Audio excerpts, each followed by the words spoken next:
Evan, ready? Yes, sir. Scott, we're good?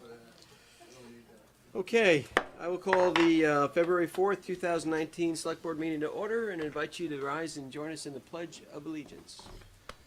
Pledge allegiance to the flag of the United States of America and to the republic for which it stands, one nation, under God, indivisible, with liberty and justice for all. I'd like to welcome everyone to tonight's Select Board meeting, and just remind you, if you have a cell phone, to please turn it off or put it to silence. That would be greatly appreciated. I think I did. Okay, we're going to go on to agenda additions and changes, and I see we have a few items next to us. So, Greg? Sure. So first, some edits to the under the town meeting item, item 6E, some proposed edits to the Q&A session based on some feedback I received from the board. Okay, 6E, yep. And let's see. We have a memo from Ms. Renner, competition for volunteer rescue squad personnel. And So that'll go in the reading You file file. along with the other Essex rescue memo? okay, last one? yep. We'll put that 8E then. Thanks. Okay. And some proposed corrections to minutes for the January 2nd, which would be under 6F. Okay. Anything else?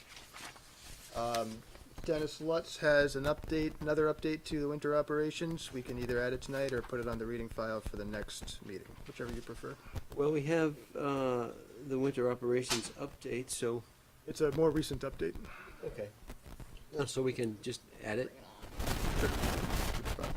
and that'll be 8I. 8I, okay. Great. Okay. And if that's, and this, so this goes 8I, all right. So do I have a motion to amend the agenda to add items to 8I, 6E, 6F, and 8E? So moved. Thank you, Irene. Do I have a second?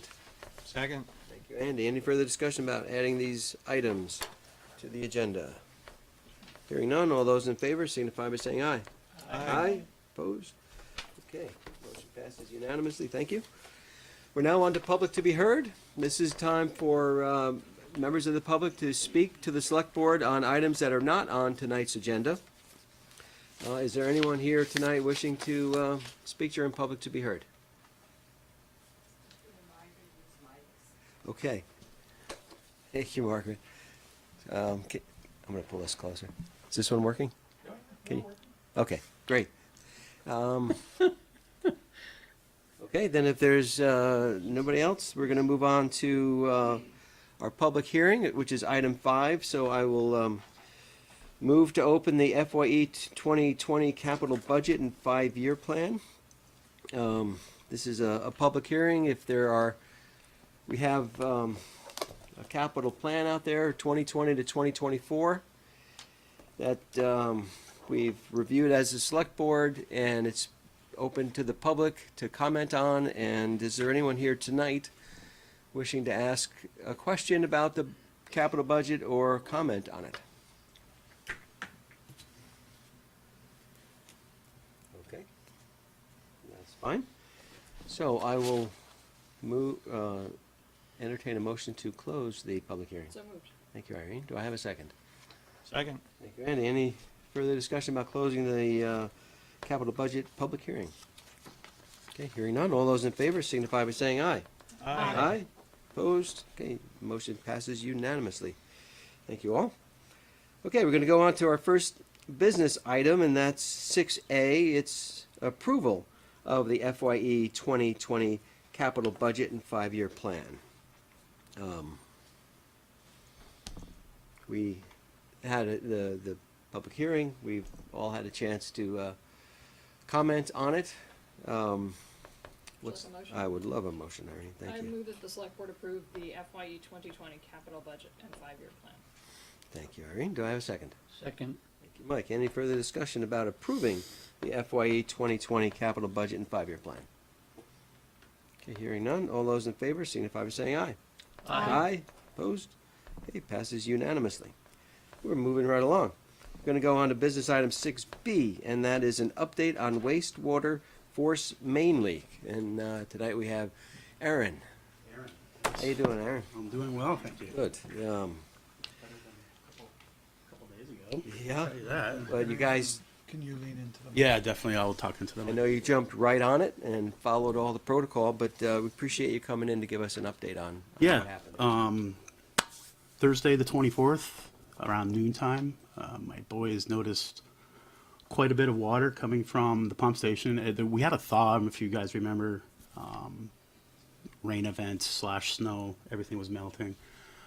So we didn't really put a good time to it, but when we did notice a substantial amount of water, we just decided to throw some dye in the wet well. Found that there was a leak. Proceeded with the protocol with notifying the state. They make us notify within an hour, and then again in 12 hours. So between that first notification within an hour, we were organizing, getting the crews out together. We called in the village. We used their pumper truck to help us bypass pump. PMP Septic was called. I called in Engineers Construction to come in and help us assess the situation. And as we were bypass pumping, excavating, trying to locate any leak, we had a major tree right next to the pump station that started giving us quite a bit of problems. Became very unsafe just due to the excavation. Sides were sloughing in, water. The leak happened to be right under the tree, about 6-7 feet down. So we terminated the, being 8 o'clock at night, we couldn't see very well. We had lights on site, but we just decided to call it off and bypass pump all night and regather in the morning. Called in DJ's tree service, removed the tree, got going on the fix and the repair, and about 12-15 hours later had the repair complete, and we had the station back up and running pretty near midnight on Friday night. And this is minus 5 degrees? It got pretty Below cold zero there or so Friday. that night? Yeah, it got pretty cold. Not a fun environment. It was probably one of the worst repairs / construction projects I had to deal with thus far at the town. So I wasn't To do it in that weather particularly, or? everything. If something could go wrong, it did. If there was some obstacle to be thrown in front of us, there was one thrown. So the guys responded great. Stress was quite high, but they pulled through, did what we needed to do, and got it back online. Maybe you could, for the people at home who may not know what a force main is and how, give a quick, So everybody has a sewer connection to their home. Gravity feeds out to the street to the gravity sewer system, manholes and pipes underground. The village treatment plant is quite a distance from here out in the town center where this break happened to be. A lot of that gravity is flowed down to pumping stations that will pump the sewer into farther along in the distribution system, and then eventually allow gravity feed to the treatment plant. The portion of the pipe that was broken, and I'm going to take a something out of the Dennis Lux playbook here, a little prop for you guys. So, picture this as your pump station, and this is the force main coming out of the pump station. What we found to be the problem was this was a 90-degree bend, and every time the pump station kicked on over the past 34 years, it was doing one of these things. Now, this joint was a restrained joint, a megalug joint, but there was no other restraints, either threading it back or rotting it back to securing it to the pump station itself, or any thrust blocks in place. So over time, it allowed itself to work a leak in the gasket, and then the leak started eroding the pipe. So we ended up with a hole in the force main and a faulty gland pack at the fitting. So All that was replaced, patch put on the force main, we welded it, up and running, did a visual and got it back on service. But the blocking, whatever was required? What I've found, and Dennis can definitely chime in here if you like, over time, engineering principles and standards get better. We learn from our mistakes. At this point, back then, it was pretty much standard to use these types of fittings and restrained glands, restrained joints.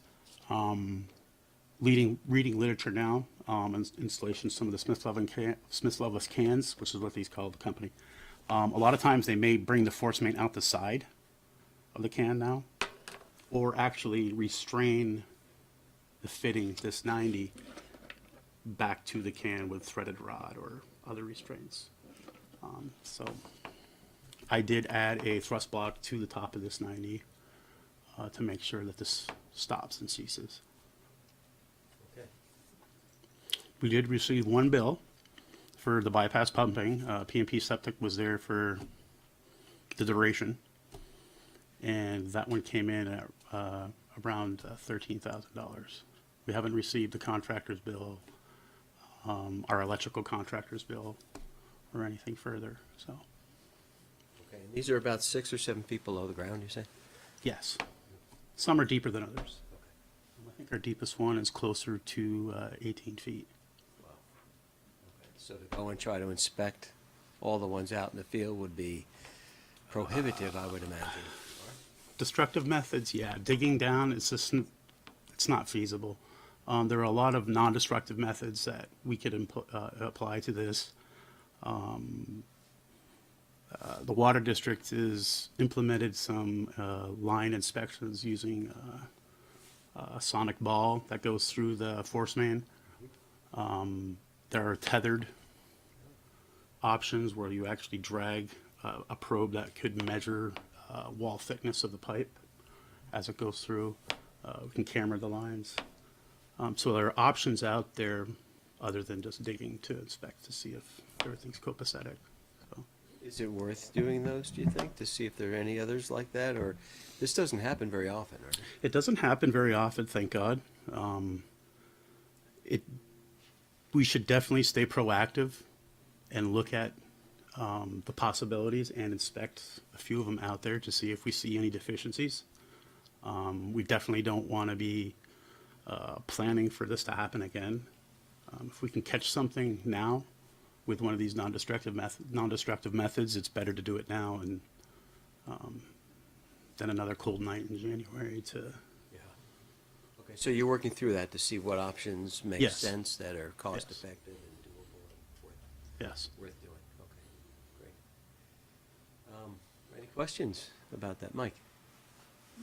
Give me, and correct me if I'm wrong, but I could have sworn that we had money set aside for exploration of old infrastructure for just this.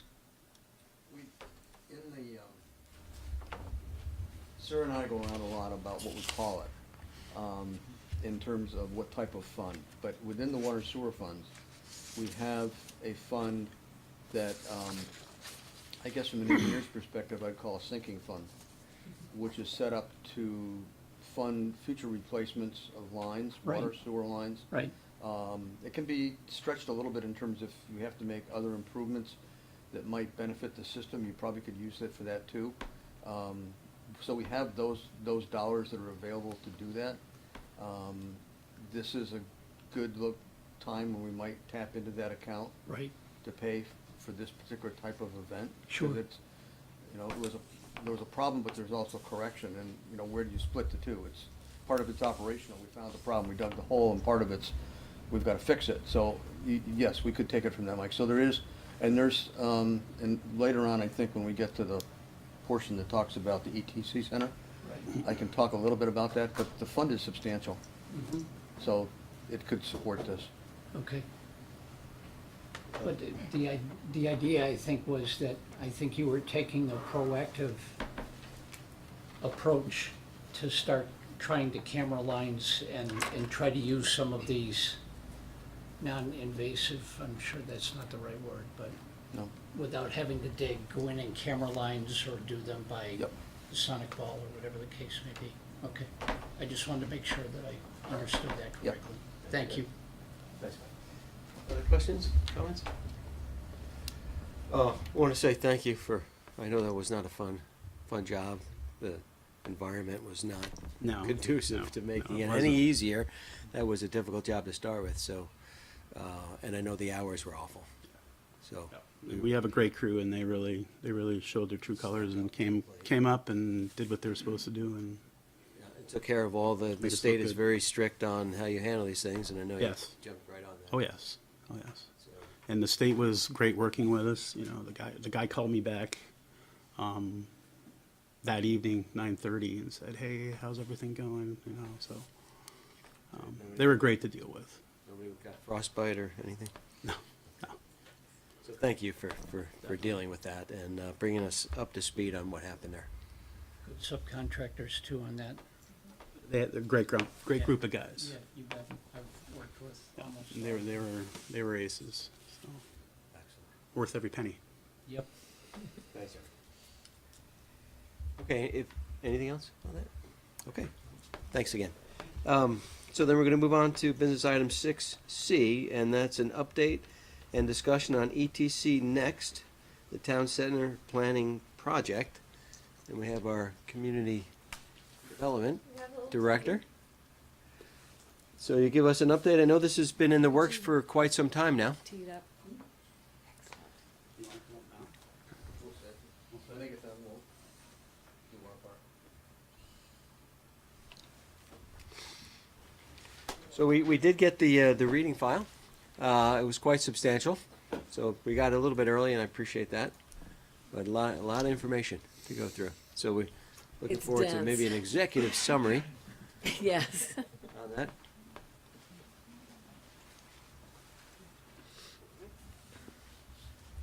Okay, so tonight we're gonna give you a little update on the ETC Next plan, the Essex Town Center Next plan. We've got Darren Schibler tonight, our planner, as part of the team, and also Dennis Lutz to address some of the infrastructure issues associated with this kind of long-term planning. Just for anyone who might not know what we do, the Community Development Department does two kinds of planning. It's, some of it is short-term, like development review, day-to-day, what's in your face, and measuring and responding to the impacts proposed by individual development applications. The second kind is long-term planning. And this is long-term planning. So it brings up big questions, bigger than you would normally get in a planning project. The last time this was looked at was in '91, Yeah. so about 28 years ago. Yes. So it takes a long time for, updates on plans like this. It takes a while for them to build out. Sometimes they don't build out the way that was envisioned, as the Essex Town Center did not build out the way it was envisioned. That happens. Market conditions change. All sorts of things can change. Circ highways get built, but not all the way. These are hard to predict. So we haven't seen you in over a year. What we've been, the plan itself is still in draft form. Because we're now working on the regulatory phase. And after we finish the regulations, we're gonna go back in and button up the plan for things that changed during the regulatory process. So the plan still lives on. It's a dynamic living document, but we've been working on the regulations since last summer at some point, and we have examined the neighborhood districts, site criteria, connectivity, open space, recreation, and now architecture, form, character, uses, density, all the good stuff is what we're working on now. And that will take us through April. And then we're going to start writing the regulations, and then the Planning Commission this summer is going to be holding hearings on the regulations. You know, the standard thing required by the statute. We will be doing this summer, and with any luck, the regulations will hit you guys in the early fall. So, it's all coming toward you. And it's our job to prepare you, and we will always be on hand to do that. So, there's that 1991 plan. You can kind of see that some things worked out and some didn't. Areas perceived as appropriate for dense residential growth never happened, and that's good. So what we've been working on now as part of the new plan, we redid the vision. And just to go over it, the Essex Town Center, or ETC, is a diverse community within the town of Essex. It has grown from its historic beginnings near Towers Road to extend along Vermont Route 15 to its intersection with Vermont 289. Within this corridor, distinctive and interconnected neighborhoods have matured to support a wide variety of land uses, including residential, retail, civic, commercial, and recreational. These neighborhoods are linked together and to the broader region through an integrated multimodal transportation network, a shared and pervasive wayfinding system, and a common palette of streetscape and landscape elements while retaining an architectural expression that enforces their unique character.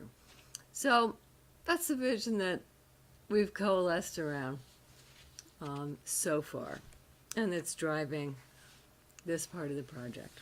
Dana? Yeah. Just to show my ignorance, can you just explain what wayfinding system is? Yeah, that's, I go there for Mad Taco, go there for the dentist appointment, for the dentist office. The inn is that way. It just tells you where to go. Signage? Yeah, but planners use fancy words for Okay. things. And a little bit of that is also, having a sense of identity when you arrive in the town center and having it be a place that people recognize when they're driving through it, not just, oh, there's some buildings off on the side of Route 15 as I'm going through. So trying to get some, landmarks as you come in or leave to say, you are now entering the town center, you are now leaving the town center, come again soon. And Thank a wayfinding system is usually all done in the same motif, the same colors and materials, and so that's why it's called something fancy like wayfinding. An example would be the signs in Burlington where they say campus district, Church Street Marketplace. You see them as you go through Burlington and it helps you navigate. Okay, thank you. Okay, so this is what we did to the 1991 master plan. We have made it tighter and more compact. Can you just orient everybody kind of on that map where things are? We have a pointer thing. Sure. Okay, so Route 15. Okay, so and the historic. Yeah. This is Essex Free Library, Public Works Building, Memorial Hall. Yep. And then down toward the Cirque is the town center. Yep, that whole district is what we have today. So it's just right along Route 15.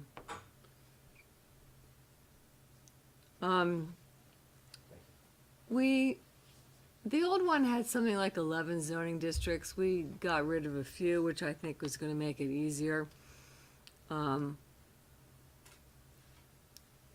We chopped off the top of what was called the Golden Triangle, where it went to a point up near Towers Road. Yeah, We just didn't think it was appropriate to develop up there anyway. 25 years later, we learned that, so we took it off. So now we see a tighter town center with various districts: historic center, neighborhood commercial, mixed use north, mixed use south, residential, and conservation recreation.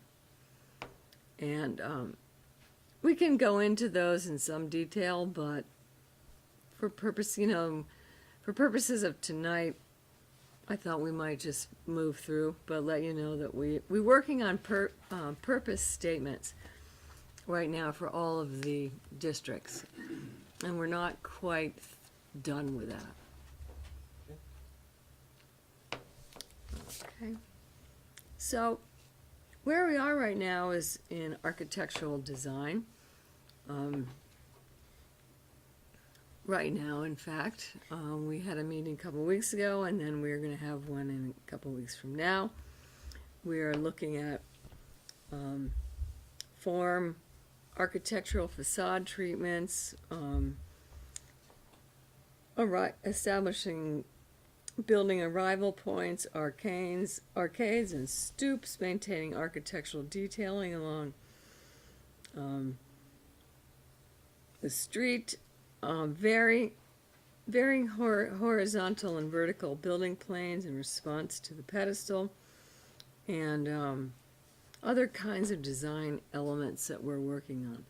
The biggest thing that we've been working on is establishing more of a grid street network in the Essex Town Center.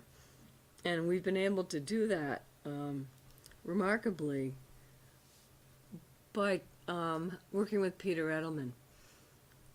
So his latest plan cut that through for us. So it's going to look, when it's built out, like a much more traditional New England village with defined sidewalks and endpoints rather than this curvy kind of atmosphere. Previously,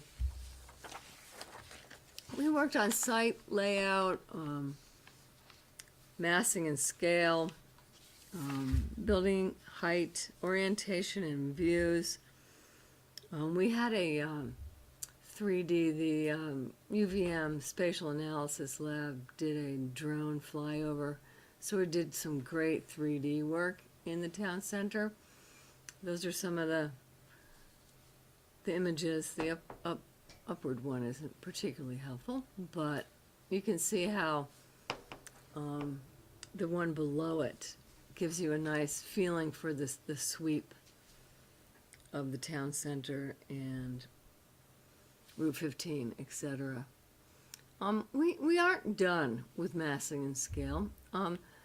That isn't proposed in the town center. We haven't arrived at height, a proposed height for any of the buildings.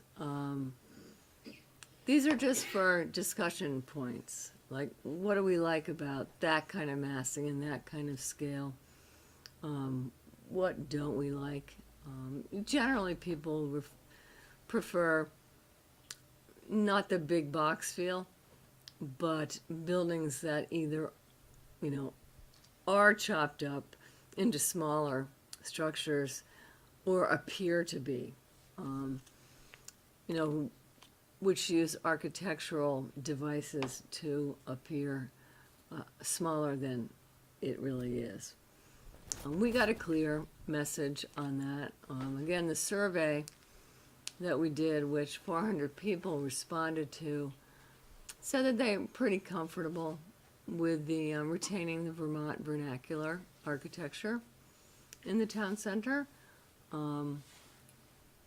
We can't promise that future buildings will look exactly like, a front, a little cottage with a front porch, because buildings are presented to us as pretty big these days because of the realities of the economies facing developers. So that's a whole different and interesting conversation. We also looked at mobility and connectivity, sidewalks, public transit, bike paths, boulevards, these have all been discussed this fall. And the planning commission has been weighing in, and we've got a good feeling for what people want to see.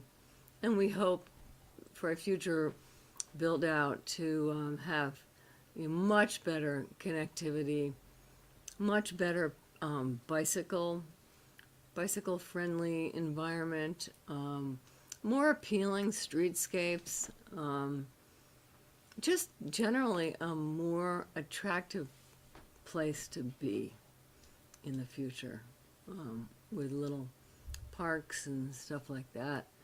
We're actually trying to do a fix of some aspects of the town center. We're trying to make what's there better in the future. Make it a destination, an experiential kind of destination. Well, that's certainly Peter's idea, and it's not bad at all. For Peter Edelman's part of his side of the equation there. For the other side, it's not bad either. There's nothing wrong with destination tourism or people being drawn for a particular use or a cluster of uses. Like, let's go out for dinner and then go bowling, or let's go into the salt cave and then have dinner. And that's what I think is emerging as some of the vision there, to have it be a little bit more fun. Yeah, so parks and public spaces are really an important part of what we've been looking at. Studies have shown that people are willing to live in denser atmosphere if they have access to open space and parks. And so even though the Essex Town Center is our growth area and we want it to be dense and possibly higher, we still need the parks and the green space. Otherwise, people aren't going to want to live there. So we've been very mindful of that. So the road ahead, which we're working on now, is to develop design standards for the Essex Town Center that create the kind of uses and patterns of development that the community has told us they want to see. That might be, it's probably going to be a form-based code hybrid. Form-based code is very administrative, and that's not appropriate. So we're looking at something that's a little bit administrative and a little bit planning commission. And that's what we're going to be doing for the next several months. And so we've got to adopt the plan and the regulations. And we also have to consider supporting key public investments, such as water pressure, sewer allocation, sidewalk paths, open spaces, stormwater, and parking. And to that end, I'd like to invite Dennis up, because he's going to help us talk about some of the public investments. We're going to tag team. Oh, good.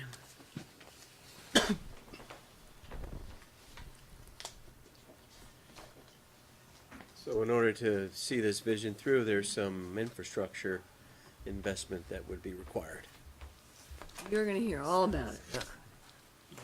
Our part is the fun part, but only the engineers, because you never see what we do. It's all underground and buried. But you really can't develop if you don't have the infrastructure in place to make it happen. So there's a couple things that were timely because we lucked out on at least one study. That was with the Champlain Water District, the timing. And the second was that we had pre-planned to look at the sewer system anyway, because that needed an update to look at capacity and allocation and all the stuff that goes with that. Aaron and I have worked together on this. Either one of us could probably stand up here and do it. We thought it'd be good if we just kind of bounced off each other and maybe keep it a little bit interesting, because for non-engineers, it's probably very dull, but for us, it's kind of fun. So Champlain, and I'll just lead into what, I don't want to take Aaron's thunder away, because I'm going to have him do most of the water system, but to lead into that, Aaron is a representative of Champlain Water District. I'm the representative from South Burlington to the Champlain Water District. So it's kind of bizarre to have two members in the same office on the Champlain Water District Commission governing board, but we are. We learned early on that they wanted to take a look at how water is fed into the town of Essex. And you weren't going to cover this part, were you? Hey, No. go. Okay. Okay. You need props. No, don't need props. Our water that comes into the town is pumped from the lake essentially to two tanks in the village. One's near IBM, what's up off Global Foundries, if you will, across the street. One's near Athens Drive. That's kind of the control elevation. And then there's pumps that are down by the water tank next to Global Foundries that pump it into the town. There are no pumps over on the Athens Drive side. So that water comes out of that pump station and goes kind of two directions. One up Sand Hill Road, through Pinewood Manor in that area, and the other one up through the village. It's metered on both sides and then back into the town, and then ends up on our two tanks. One up on Saxon Hill and one over Bixby. So you've got our two tanks, and from there it's pumped up to Jericho. So the flow of water from our two tanks, they fill them at night, and then during the daytime, the normal demand draws them down. They fill them again at night. That's the general procedure. So with the gravity feed from those points, and you can't pump really at a higher capacity, or you're going to, basically blow it out of the tanks. So the high point for the town is over by Butler's Corners, relative to those tanks. The two tanks are obviously higher, but the highest point is with regard to pressure and elevation, the place we have the least pressure is over in the area of Butler's Corners, Town center. town center. So when you're pumping to get normal pressures in the town, you've got to overcome that elevation difference.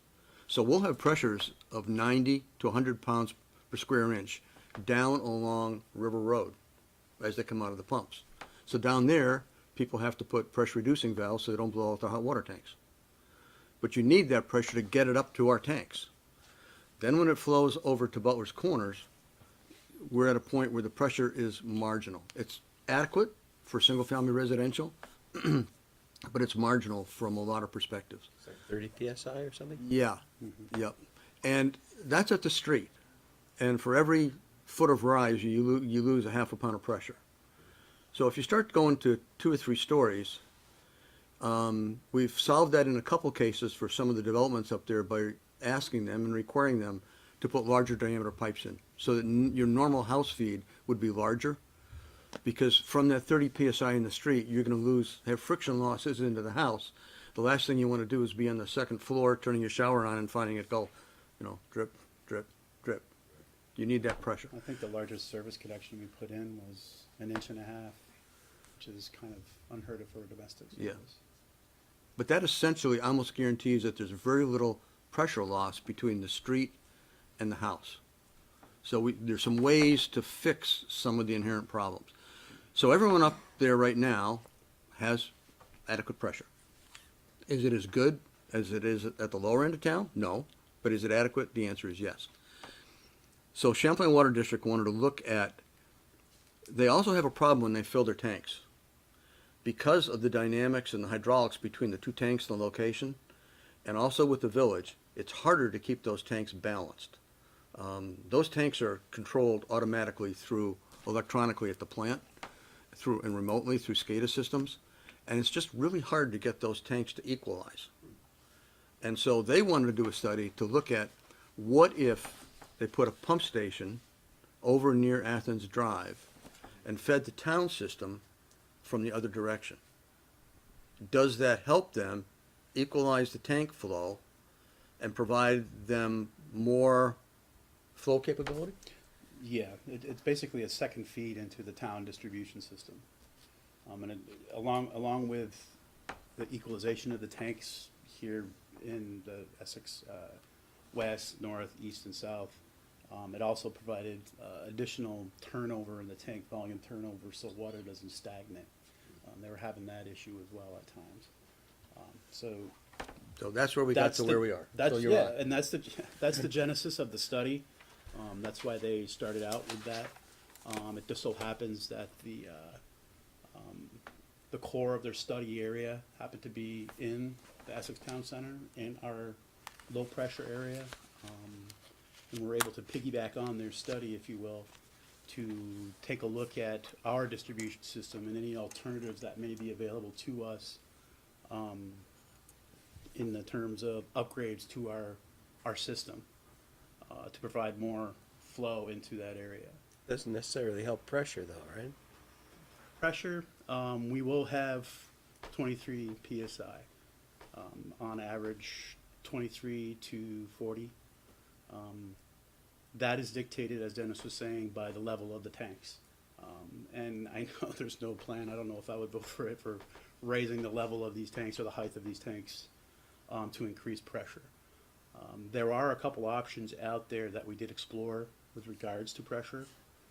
One of them essentially creating a high-pressure district within the town center. And that could be done by a series of pressure reduction valves at various points within our distribution system and a booster pump station. But by the number of connections that would likely be connected to this high-pressure area, and the number of just the sheer amount of maintenance and operational costs associated with running a system like that, it's just not cost prohibitive. You know, it's just it's not. I don't want to invest that much money into it. We found a second way of doing it, and it's pretty much done everywhere. Any urban area. I mean, you see these skyscrapers, 100 stories. I'm sure Evan has seen some out west. They definitely don't have the pressure at the street level to provide the pressure at the 100th floor. So they have a series of tanks and booster pumps within the building itself to provide the adequate pressures that each floor would need above and beyond. As part of the CWD project, we had them look at two other alternatives to increase flows into the area. The CWD project would increase flows. I've calculated on the order of 15% increase in flows into the town center area just by building the pump station and connecting with a 12-inch force main into our distribution system. And the increased flows are important because they do relate a little bit to pressure as well. If you think about that, if you're drinking out of the cup that Aaron had before, you're talking, here we go. You're talking about trying to suck water out of a fairly small container. Now think of this as the lake. You know, you could suck a lot of water out this and you're never gonna affect that flow in the lake. You are gonna affect it in the cup. And so if you can provide more flow, then what happens is as customer A over here turns on and starts to run his tap, and customer B turns on theirs to run their tap, with the more flow and a larger volume, there's less impact on the system. Sure. So it does solve part of the pressure problem, but it doesn't raise pressure. And one of the things Aaron was talking about was we've done a good job in terms of planning for our water system up in that area. We have lots of interconnects. But the downside of that is if you were going to create a high pressurized zone, every place you've got an interconnect back into the system, you've got to take that pressure back down with a pressure reducing vault. And so you're talking about multiple numbers of these things at fairly high cost. And from CWD's perspective, you're over pressurizing a system which they don't need, paying for more electricity, paying for more for pumps to run, that doesn't really meet their demand. And so you can't get, as Aaron said, you can't get to the high-rise solution anyway. Even if you are out there and you decide to raise pressure and do a few things, you might get another, I don't know, 5, 6, 7, 8, maybe even 10 pounds of pressure out. Yeah. But you're not going to get that second, third, fourth story that you need. But the first floor should be adequate. First floor, second floor should be adequate. And the other thing that's interesting too, from a topography point of view, Route 15, south of Route 15, south? Yes. South, the elevations drop off. So as those elevations drop off, you can go to higher stories. Because your elevation may be level back with Route 15 at the third floor, if you're down a ways. And we have existing system pressures in that southern part of Route 15, which would be Hannaford, main outlets area of 40 to 45 PSI. It's when you get to the Maybe other between side. you two, so. It's when you get to the other side. So that means you're It's when you get to the north side of Route 15 that you really start to experience the problems. So if part of the ETC plan is to develop that north side, that's where you're gonna run into problems with having to really pressurize the systems. You may have to on the south side, depending upon how high you wanna go. Understand. So as part of CWD's study, we did kind of coordinate some of the design effort, or the actual study effort with those folks and their consultant, and we found that we could increase the flows along the northern part of the Route 15 corridor in the town center by providing a couple pieces of infrastructure that we lack at this moment in time. The first would be a interconnect. Yes, it's that orange line there, kind of sideways there. It would be an interconnect with a 12-inch main at the existing 8-inch stub at the Maple Fields, and we would follow easterly on the north side of 15 to the intersection of Old Stage Road and interconnect with an existing 8-inch main there. Additionally, we have a existing 6-inch line, a dead-end line that begins at Essex Way and travels westerly towards the intersection of Old Stage. And it currently dead ends about 400 or 500 feet east of the intersection. That other project would be to replace that old line with a 12-inch from Essex Way and interconnect with Old Stage. That's looping the system on that northern part. That 12-inch diameter is going to give us the additional flows needed in that area to kind of meet the future needs on that side of the. It's 6-inch now? It's 6-inch now between Essex Way, just shy of Old Stage, but there's nothing along Old Stage to Maple Fields at this time. Let me go back just to orient everybody. So Old Stage Road, Route 15, this is the village tank at this location It's Turnberry, yep, over here. yep. And and what's part of the CDB study was looking at alternative routes, not to bore everybody, but there is, when the Cirque was built, there was an extra sleeve put underneath here that I think CWD paid for just in case. So one of the options would be to come down and kind of go up, go underneath that sleeve and tie back in. They looked at that, very expensive. They looked at coming along here, going up Route 15, coming along the Cirque Highway and tying in. There's an interconnect of our water system that comes from essentially the Lang Shopping Center down, under the Cirque, goes into the Lang Farm properties, and terminates down in an area over here. This is 8-inch municipal water line. All of this water line is tied in through the water system here and then going east. So right now, there is a water line that comes from here up, across the street and stops. There is no water line here. There's a short section, as Aaron said, that's not there, and there's an old section of 6-inch, right? 6-inch, yes. That's out here. And so, what we found was that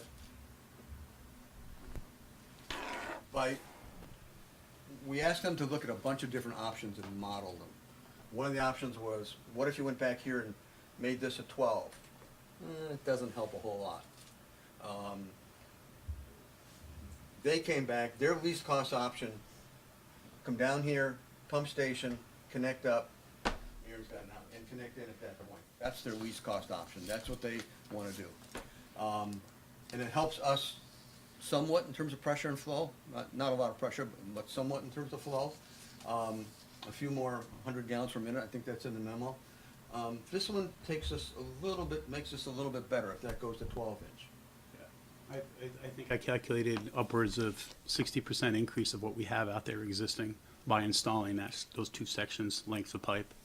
And flow does have a big impact on fire protection, Yes. ISO rating, insurance ratings, all those kind of things. So there's really a couple components of this.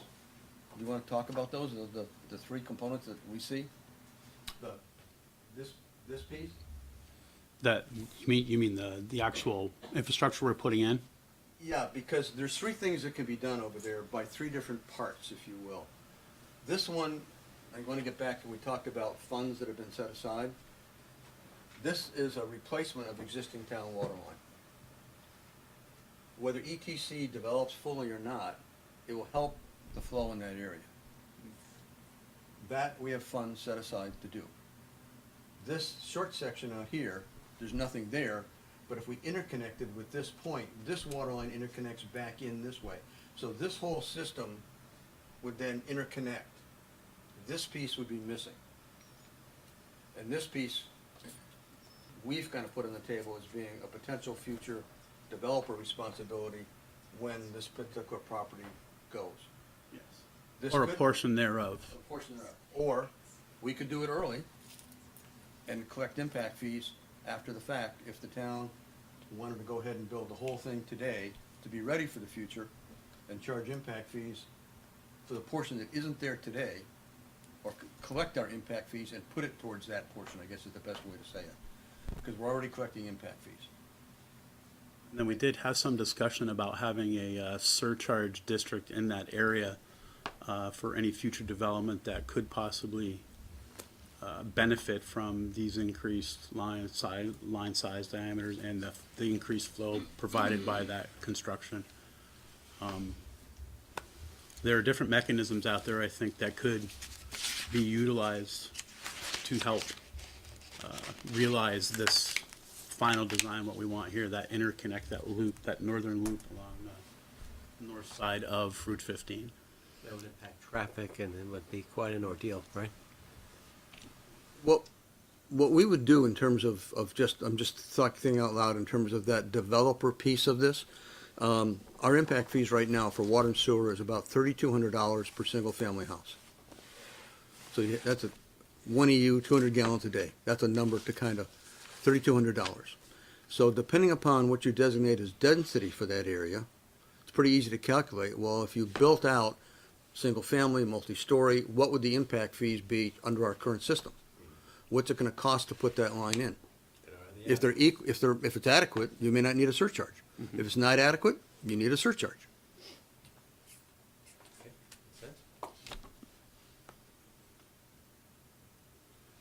We kind of laid the groundwork at the end of the memo here, kind of like the next steps, if you will, of where we want to proceed or where we should proceed study-wise when it comes to the water in that area.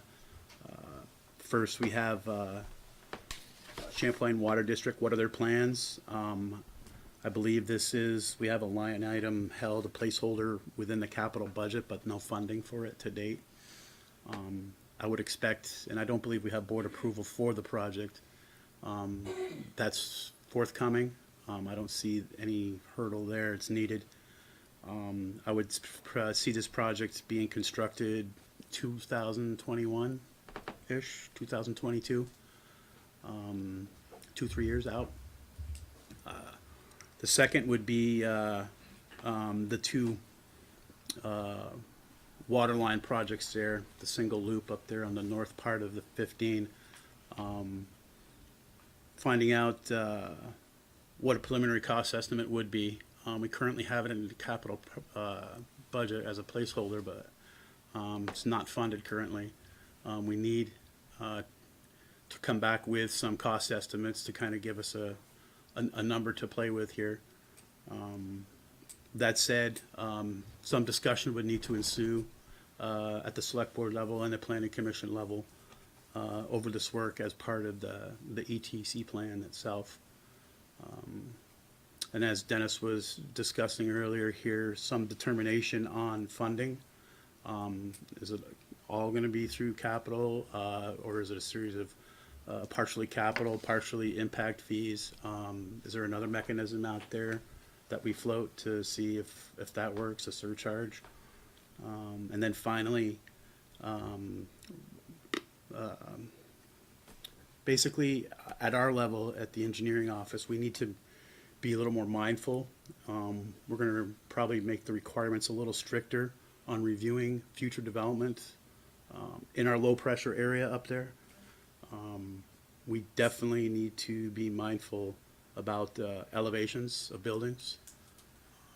Very important.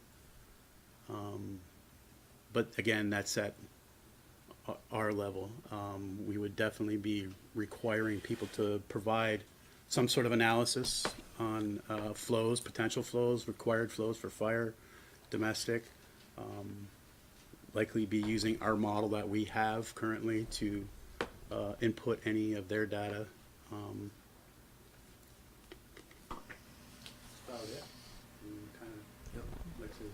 There's really. Address any questions you guys have. There's really two, given this study, given the studies that we've done, we've really got two water projects that are important to the town. One is the one we're working on now to try to get to construction this summer if we can, and that's there's a water line over in 40th and Allen, which we've talked about a number of times, that connects into Susie Wilson Road. That will improve the potential for growth and commercial growth in that area, and also help both flow and pressure on that side. That's already underway. This one, at this point, we've completed enough work for us to say this is a worthwhile improvement. But we can't move on this, or won't move on it, unless the board says, either now or at a later date, and I'm not expecting an answer tonight, but that this is a project we can come back to you with more specifics on, because if this is a route we want to go, both for ETC and for the future of the town itself, we can come back with design costs, construction costs. We do have already, I checked with Sarah, we've got about over $1 million in impact fees in the water and sewer fund, and about $3 million total, including for the replacement fund we talked about. So there are funds that we could step off and build this. Sufficient funds? Sufficient funds. I did a rough, very rough, backseat of the pants, scratch it out. Look, about $500,000, give or take. But that included, that included, you're along Route 15. You've got to deal with the state. You're close to the right of way. They're good people to work with, but they're very tight in terms of controls on Route 15. I'd rather come back with a good estimate. But it's the kind of project that we can fund ourselves. We don't have to bond for. We have a source of different funds we could use to fund. So it's really a question at some point of direction from the board as to how you want us to proceed. Okay. I guess it depends on how the ETC next works out to see if that's something that we do want to do, and if so, then it seems like inevitable you're going to have to find a way to get the infrastructure to support that, I would think, right? Right. Okay, and that's just the water piece. That's just. Yeah, that's the water piece. Does the CWD project or timeline have anything to do with, or does it correlate with the ETC next project, and is one going to drive the other in terms of when the board needs to? It's definitely a need on the part of the district, and they're going to proceed with the connection, the pumps and that connection into our system as needed.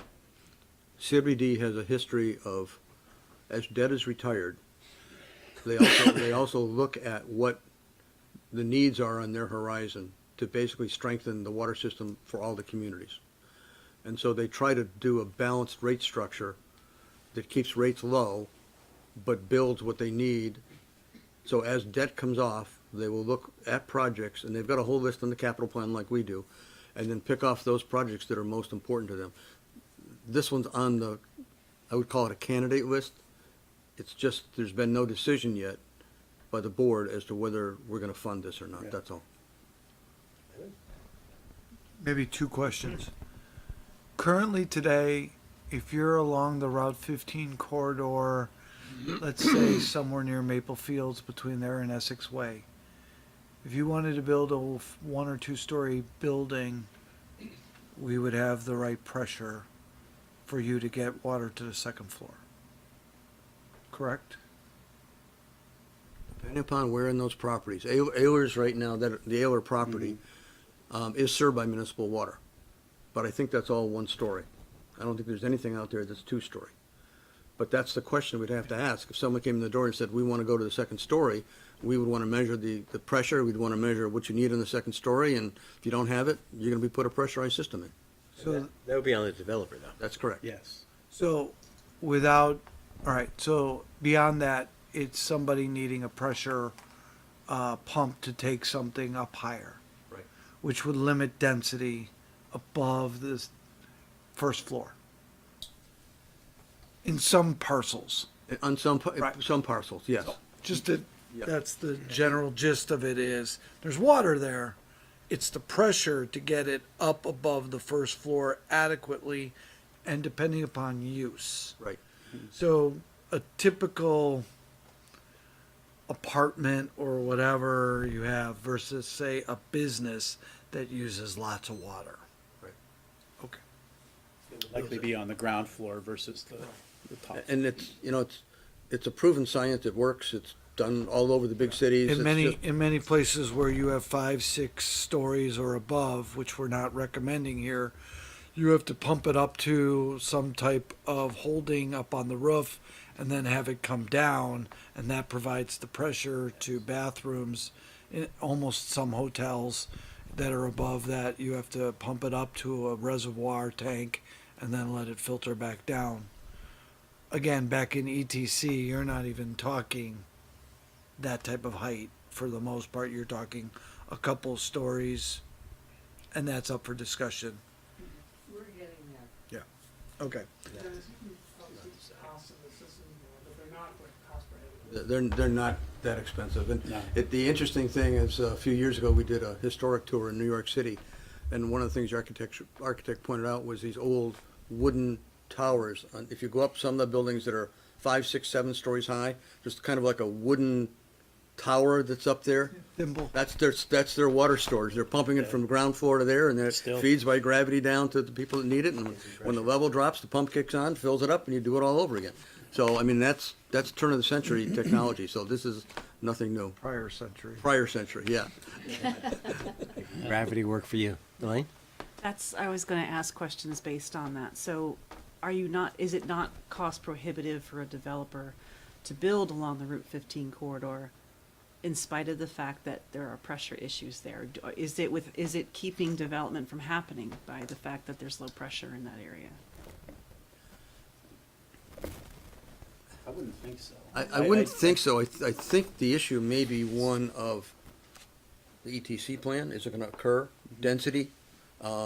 It's expensive. I mean, if we're talking about just doing our segment of water line at $500,000, you're not gonna find a developer go out there and spend millions of dollars and put up single-family houses on a 3-acre lot. I mean, they can't by density anyway, but they just can't afford to do that. It's gonna have to be substantial enough to make the investment in the infrastructure. And that's gonna be a cost they're gonna have to absorb, is the extra cost of pumping. And can I ask a follow-up question? So, would you say that because of this, that there should be a cap on building heights because of the limitations, or if a developer decides to put in a pumping system within their building, then there's no necessity for a cap on building heights just because of pressure? I don't think water can be used as a reason to cap building height. I mean, not when you're talking about, like I say, downtown Boston with 30-story Sure. buildings. I mean, it isn't the appropriate cap. The cap may be one of aesthetics, it may be of fire protection, it may be a whole bunch of other things. But I don't think you could hang a hat and say, because there's low water pressure, we can't go up additional stories. They can. There's a cost And associated with because it. it's not exorbitantly expensive, they can Right. do that. It's possible to do. Okay. It's just that as development comes in, part of our job, knowing we know more about that system, is gonna be to look at plans to ask the question. Little more in Size depth. of piping. Right. What is the pressure gonna be if you do go up 3 stories? Do you have the appropriate, design in place to make it happen, make it work? The other thing we look at is fire suppression. So if you are going to go there and have to put out a fire, you need fire flow, you need flow of the water, and you need pressure. And so the higher you go up, the more the ability we need to be able to get the water up 2-3 stories. And so it's kind of a mix. And then you take that plus the ability to get our equipment close enough, yet not in it, to be able to do what we need to do. So it's kind of a delicate balance of where you get the water from, how the flow, what the pressure is, and how do you regulate that pressure, because pressure can be good, pressure can be bad. And so anybody who's built a water tower lately, I think about 150-foot towers, well over $2 million nowadays. And then you have to have the customers for which to charge $2 million, plus the maintenance and all the electrical things. So it just doesn't, it's not a cost-effective way to do it. So someone who wanted to build a building, get water above the second floor is going to do a pump. They're going to do a cost analysis and probably come back to you and say, I need a couple more units to be able to do the cost analysis. So is that it for the water piece? Are you going to talk about the sewer? Or Yes, definitely. Okay. Got a I couple. don't know if it's gonna go fast or not. I hate to take up a lot of time, but we'll try. Two issues under the sewer. I'll deal with the first one mostly, and Aaron can deal with the second one.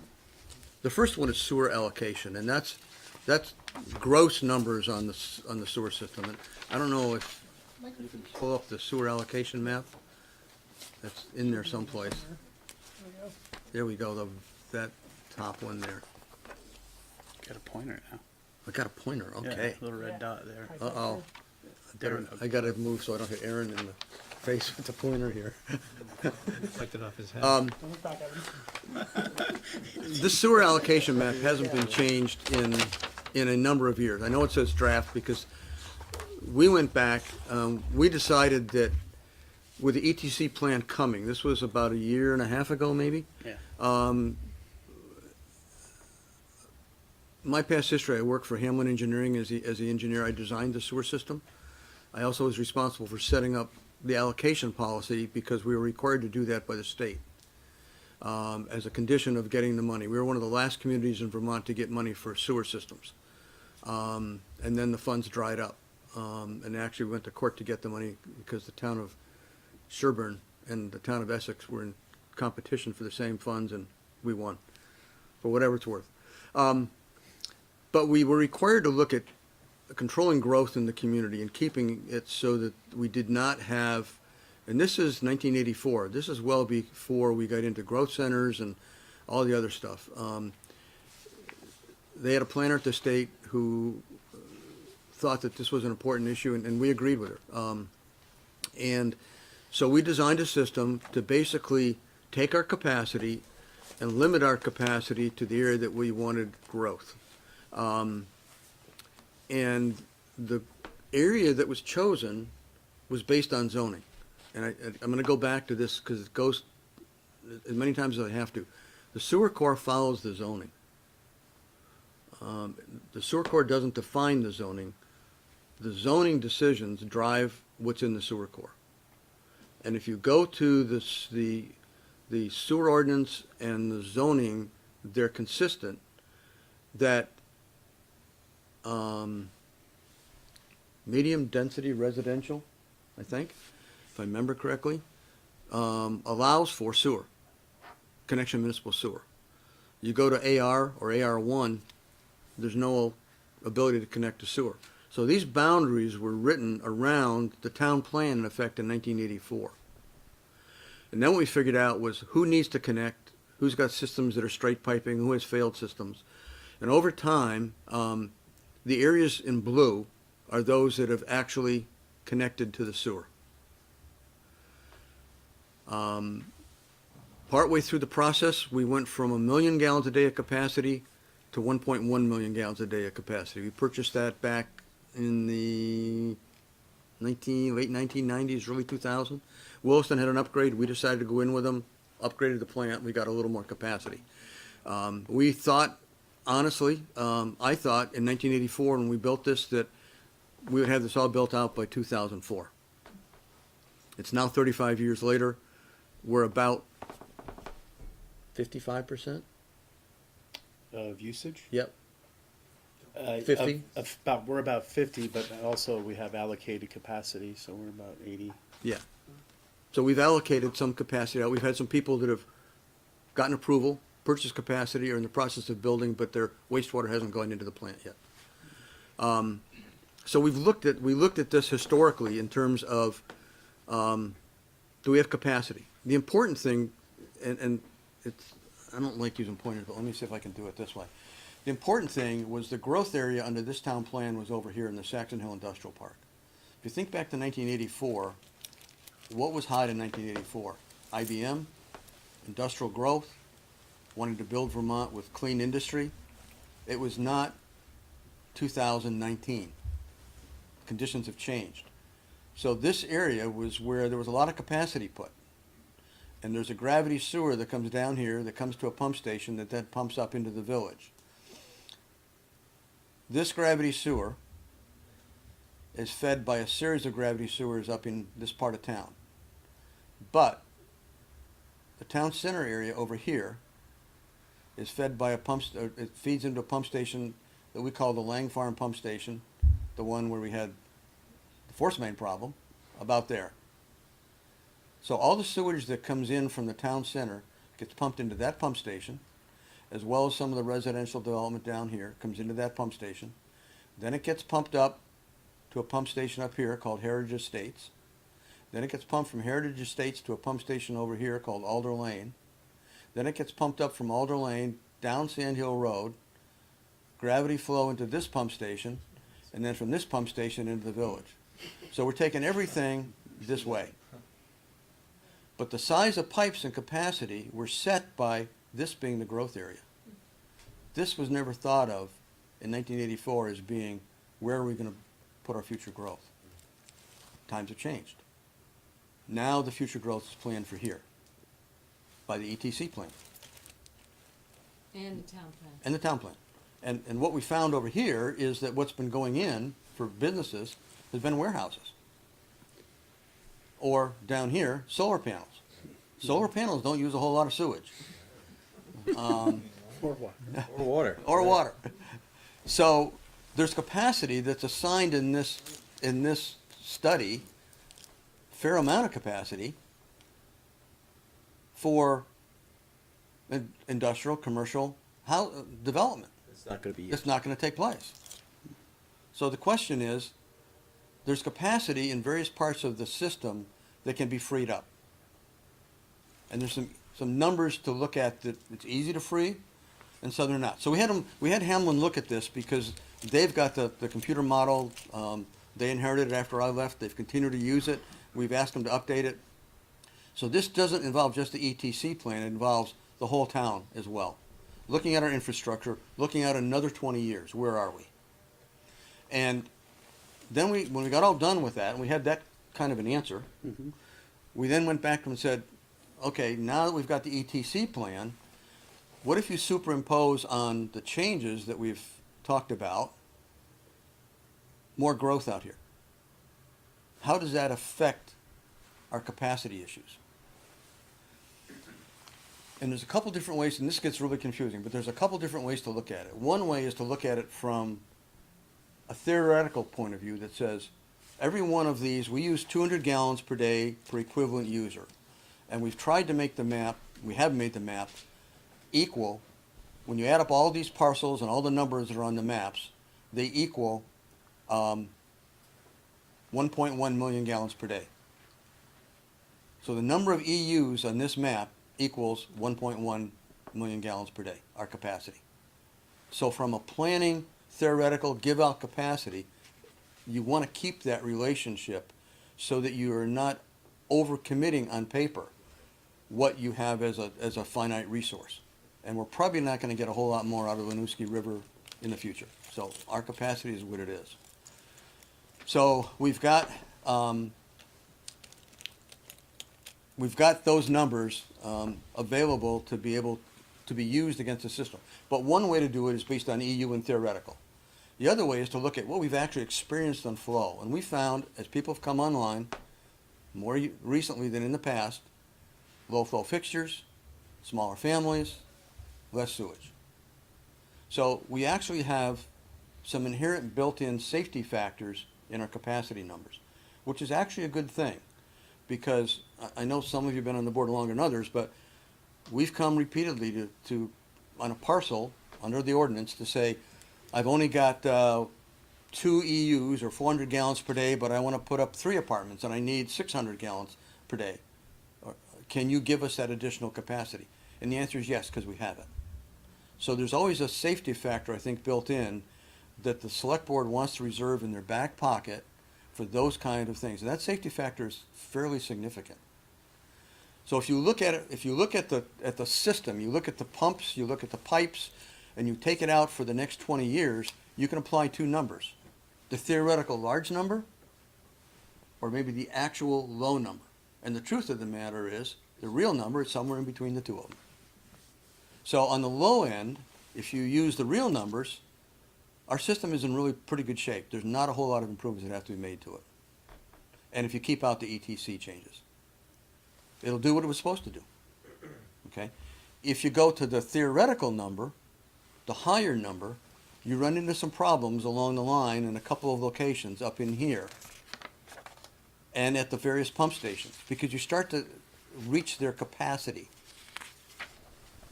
And I won't get into how you calculate capacity, but it's calculated a little bit different. It's not just an average, it's a peak hour during the day, and the state has certain numbers. But you reach capacity on some of those stations. This means you either have to switch out pumps, switch out impellers, or other work. And that's in the report. That's in the Hamlin study. So and then we said, okay, when you get all done with that, throw ETC on top of that. Where does that bring us?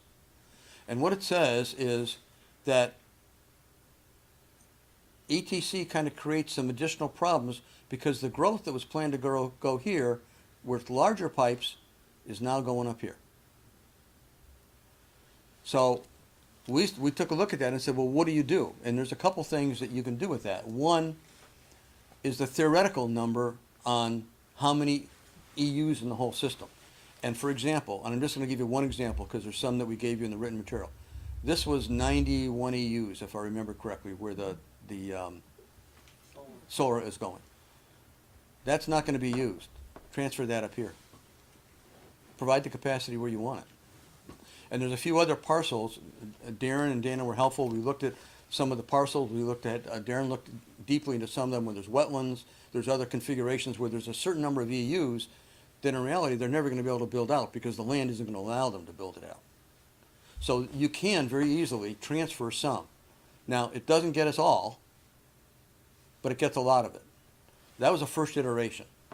We've since gone back in the second iteration, and there's probably, with a little bit of tweaking, we may have to go back to some of the users that have been designated capacity, and let's say they've been designated a large number, maybe you've got to cut that by 5%. That doesn't mean they don't have capacity. It just means if they need to go to that level, they're going to have to come into the select board to go into that reserve capacity. So it doesn't prohibit them from doing what they want to do. All it does is says you've got to take another step. And there's some good reasons to do that too, because in the sewer allocation policy, if you want more capacity than you've been allocated, you've got to identify how that fits into the town plan. If you have 100 EUs out here now, and you want to come in for 100 EUs, there's no question. We approve it. It's done. But if they want to come in at 130, they've got to go to the select board, and they've got to justify why they want that other 30. Right, there's a threshold for that. Threshold. So that's important in terms of how the select board, it's your planning document in terms of how you want to control future growth. So it's really important to do that. So we could go on all night about this, but I'm not going to. But I think that the point is that there are ways to switch that allocation from where it is today, or where it was in the last time this was updated, which is in the early 1990s, I think, and bring it into this area. If the board wants to designate that this is going to be a higher growth area than it is today. Now, there are some options. One of the options that I mentioned in there that's true is this could be kind of a negotiation, the whole zone, between the planning commission and the select board. Meaning, select board could come back and say, well, we've got almost all of it, but maybe we don't have quite quite enough to fill this zone, to make the map work. Well, maybe what you have to do then is say, we're gonna change some of the proposed densities out here in terms of the planning process to drop them slightly. A slight change might give you another 20 or 30 EUs that you could then use to make the numbers come out correctly. So it's an iterative process. It could be done all by switching some that are logical, taking some away that are logical, or it could come about by saying, well, maybe in some of these areas, we don't want as high a density as what's in the ETC plan. That's not the engineer's decision to make. That's planning commission, that's select board in terms of how you want to handle that. From an engineering perspective, either doing it that way or modifying this, we can get the capacity into that zone. But it does have some specific impacts when you do that. And that's Aaron's. Infrastructure impacts? Infrastructure Yes. impact. Yeah. So we've looked at some options. You want me to do it? Do you want You can just- to? I do it? Yeah, Keep, I don't care. I'll fill in when You needed. fill in when I get tired of talking. One of the things we looked at is the Lang Farm pump station is, no matter what we do, is at or near capacity. So we're gonna have to do something in the next, if you go to the reports, somewhere in the next 5 years, we've gotta do something with that pump station, probably sooner than later. It's almost there now, and it's whether you want to realize the capacity at the calculated values, as Dennis said, or the actual values. And like you said, it's somewhere in between, and we're right there. Lake Farm Station is kind of at the cusp of needing to get some things done. And when you buy these stations, you buy them, they're all Smith & Lovis, all the ones in the village are Smith & Lovis, very good company. We decided to standardize them. Hopefully they never go out of business, but we standardize them so that we would make sure that as every development came in, we weren't stocking different repair parts and different manufacturers, baloney. And they're a quality company. So we've done that. But the Lang Farm pump station, the one here, is small. You can buy the pump stations in various diameters. That's a small one. The one for, I won't go up, but the one that's farther, a couple down the system, they have 3 pumps in them. They're Alder bigger. Lane. Alder Lane, they're bigger. You could just keep throwing bigger pumps in there because there's a lot of room. This one, there's not a lot of room. And this one's already gone through 2, 2 upgrades. changing impellers. Pumps. Improving pumps. Because we never envisioned in 1984 that kind of development was going to occur there. Wasn't part of the town plan back then. So now we have a pump station nearing capacity at this location. So there's a couple things you could do. You could replace this pump station with a larger one. This takes in the sewage from this whole area, would take it in from across the street, Ehlers, from the Sogoloff property, get it across the street, because it already comes across from Ehlers, right? Yes. Yep, it comes across here by the gravity line, feeds down. Any future growth in here would feed into this location. This pump station also gets sewage from a good portion of the woodlands. Part of the woodlands at the very bottom goes into the village by gravity, but this portion up here comes down, comes into here. From here, that sewage is pumped in a force main up here, Underneath the circ. underneath the circ, out the other end, and then to another pump station. So you could make this bigger. To make it bigger, you probably got to take out the whole can and do the whole thing all over again. Meanwhile, while that's going on, you still have sewage coming down here and coming down here. And it's a nightmare. Could be done. You'd have to probably acquire more land, because we only own enough land that the pump station's located on. So there's a whole, so that's one option. And just for operational and maintenance, my viewpoint, I don't really care for having that force main underneath the circumferential highway. That was one of the issues we had a concern about here, is Yeah. that when this thing went dead on us, you need to blow the air out. And because this thing goes up and down and up and down, you need to get the air out or that won't pump. And we had an air release here that we were able to get at and open. It was actually, we had another one up by the ramp, the southern ramp there. Up here? Yep, right by that arrow. Did we ever find that one? Yep, and we blew air off of that. Okay. Um, But this is going underneath the circ, Just not not ideal. exactly a good situation. But anyway, if you increase this pump station, one of the other things is, Okay, now, this force main is fine, but now you gotta increase the next pump station, the next one down. It cascades. And all the way down the line.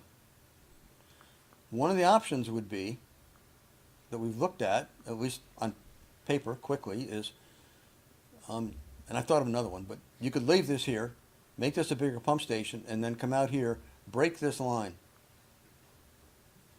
and take it all down here, and take it by gravity into the village, if the village lines will handle it. Okay? So you could have one pump station, taking everything down, taking all that flow out of our pump stations, they're good forever, really. Or put another pump station up here. Break this line, put a force main here to connect into the existing force main, take this sewage flow and take it down this way. So everything that's coming in from the Lang Farm now comes in here, or anything that ever gets developed in the golf course would come into this one and come out down by gravity. So there's some options out here that we could look at, part of which involves what happens if you put that additional sewage into the village. That's something that we'd like to ask Hamlin to talk to the village, because Hamlin's the village engineer, to see if they're okay with doing a study to see what is the impact if we took some of this sewage and dumped it down that way. Well, it's gonna all eventually go there anyway. Yeah. It is, it's gravity sewer lines, but what are the gravity, and you have to basically go into the village's system and trace the sewage flow down through the pipes. And check the And capacity. check the of each capacity. pipe. Is it an 8-inch pipe? What's the slope? What's the capacity? How many people are connected in? Next pipe. You run the Not a- same model that they've done for us, but you do it on a line down through their And I system. believe it is gravity all the way through the village to the treatment plant. We So- won't be so- impacting pump stations. Once you get it out of here, you don't have to pump it again. Yeah. And I thought you were maybe talking about the capacity of the water treatment facility. That's not the case. It's No. the capacity of the carrying. Carrying Infrastructure, pipes. Gravity. Right. Gravity of So construction. if that works, if they're amenable, one of the things included in the study would be, what would be the cost of doing a couple of these options, meaning either new pump station, force main, new force main here, larger pump station, new force main. Have them run some cost estimates for us to see what it's gonna be like. Again, from an allocation point of view, we can handle it. We can build the infrastructure to handle the additional flow, but there's probably a smart way and a dumb way to go about how you get that sewage into the village. And now's the time to look at it before, again, and this gets really complicated, but it's financially, these are existing users who've already paid their impact fee. They shouldn't be charged if we have to put another pump station in here. They've already paid their dues, right? But we have their collected impact fees in the account. So, but if this gets developed and they haven't paid their impact fees, that should go into the cost of that, Help offset it. help offset it. If we save electrical costs, should some of this be borne by our replacement system costs as opposed to just impact fees? So I can make that argument either way. And that's, we just have to look at that. And those are the things that I think from a global perspective, we need to look at as you're looking at the ETC, and to get some direction from the board, how do you want us to proceed? We have a plan, but we don't want to step off and spend money without the board's nodding their head and saying, yeah, go look at this and come back to us with some answers. Okay. That's it? Yeah. And we did come up and find some rough estimates for costs for those upgrades that we just discussed on there. And you have to realize that, as Dennis was saying, we're also impacting downstream pump stations as well. And controls, impeller upgrades, you're talking 25 to 50,000 each station. Downstream, on top of upgrading or installing a new station at the Lang site, or a combination thereof. That scenario right there that Dennis just discussed, by actually installing another small pumps or a smaller pump station in the town center area, showed itself to be less of a cost than actually upgrading the existing station, using the existing infrastructure, and then upgrading all the downstream stations. Now, there's money for the water work that you were talking about earlier, but what about for the sewer? It's the same It's the same They're fund. commingled in the same fund. They were never split apart as separate funds. So, like I say, there's about $1.2 million, give or take some, in the impact fees. And there's 2.3, 2.4 million in the other. And we're putting aside a significant amount each year into that account. Now, again, we're not advocating spend all that stuff down to zero. That's not the right thing to do, because there's other needs in the future we're gonna have. But there are funds available there to do at least pieces of this process and maybe the whole process Without having a bond. without having a bond. Okay, good. It can Excellent. be So- done in phases. And it can be done in phases. yeah. It doesn't have to all be done at once. Same with allocation, it doesn't have to all happen in one fell swoop, it can be an iterative process. Right, okay. Elaine? So is the funding you're referring to accounted for in the capital budget? I'm just looking at the spreadsheet that we had on our earlier agenda item, 5A. I see the CWD waterline project, $1.9 million project cost. and Can you I speak see- into the mic a little bit? Oh, Please. sorry. I see the CWD waterline project is accounted for 1.9 million. I see a sewer pump station upgrades listed at 70,000 and 400,000. Are those all separate projects from what you're discussing here? And No, well, yes and no. The water line project, we put that as a placeholder, because when we started the process on the capital plan about 4 months ago, we were still working on the studies, and part of the study was, what if CWD put in, we paid CWD to put not just that connector in that they want to connect into the Lang farm, but really redid the whole thing. So we took their cost and report of 1.9 million and put that in as a placeholder, because we didn't know what was going on. The CWD project will be built, that project will be built without any funds that we have to put into that. And so it's still identified as a project, but it's a different project at a different cost. And that's the way, it wasn't funded because, I mean, it was indicated as a future project, but it wasn't funded at all, because we didn't know where we were going with it. Some of the other alternatives that we discussed that CWD had, alternate routes, would have been a cost sharing between the town and CWD. Yep. And then the other one, we've had an ongoing project to take two things: upgrade our SCADA systems. We've got 14 pump stations, 16 now. 16 pump stations. To upgrade the SCADA to each one of the pump stations. What's that? SCADA, it's the, what's the words I'm looking for? It's the controls. Yeah, and it communicates It's an with each acronym other. of some sort? Yeah, and it's tied into the wastewater treatment plant, so that you can, at least on some of them, Jim can actually control how much flow he's getting from Williston or from Essex. So that's a piece of it. The other piece of it is a lot of our controls, when we built our stations, are downstairs. Power comes in upstairs, controls are downstairs. That means when you go down to the pump station, check the pump station, you always need two people. One person up top, one person down below in case there's a problem. It's a confined space. I think it's a confined space, right? For potential for engulfment, Yeah. yes. So if the controls are brought up and you're checking, if you're out there to check controls, you don't necessarily have to go down.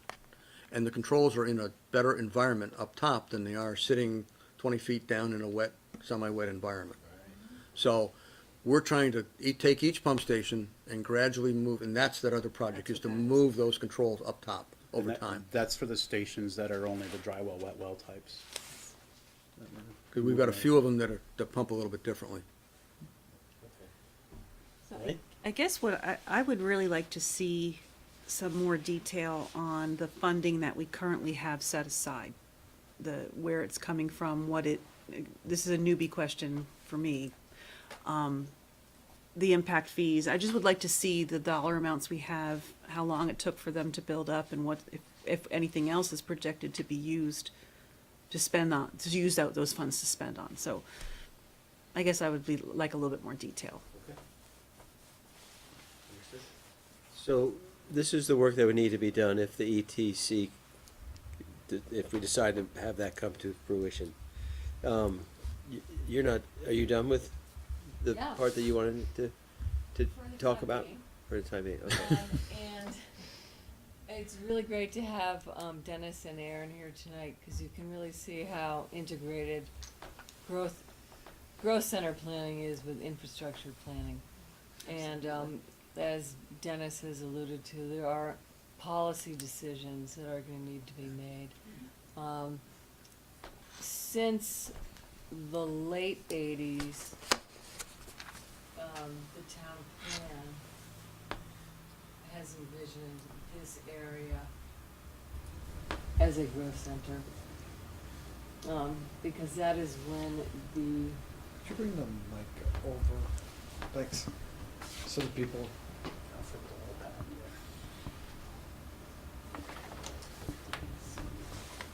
Yeah, 1988, 1989 are when a law called Act 200 was enacted, and that provides that Vermont communities will grow in a compact settlement form, surrounded by open, productive countryside is our ideal.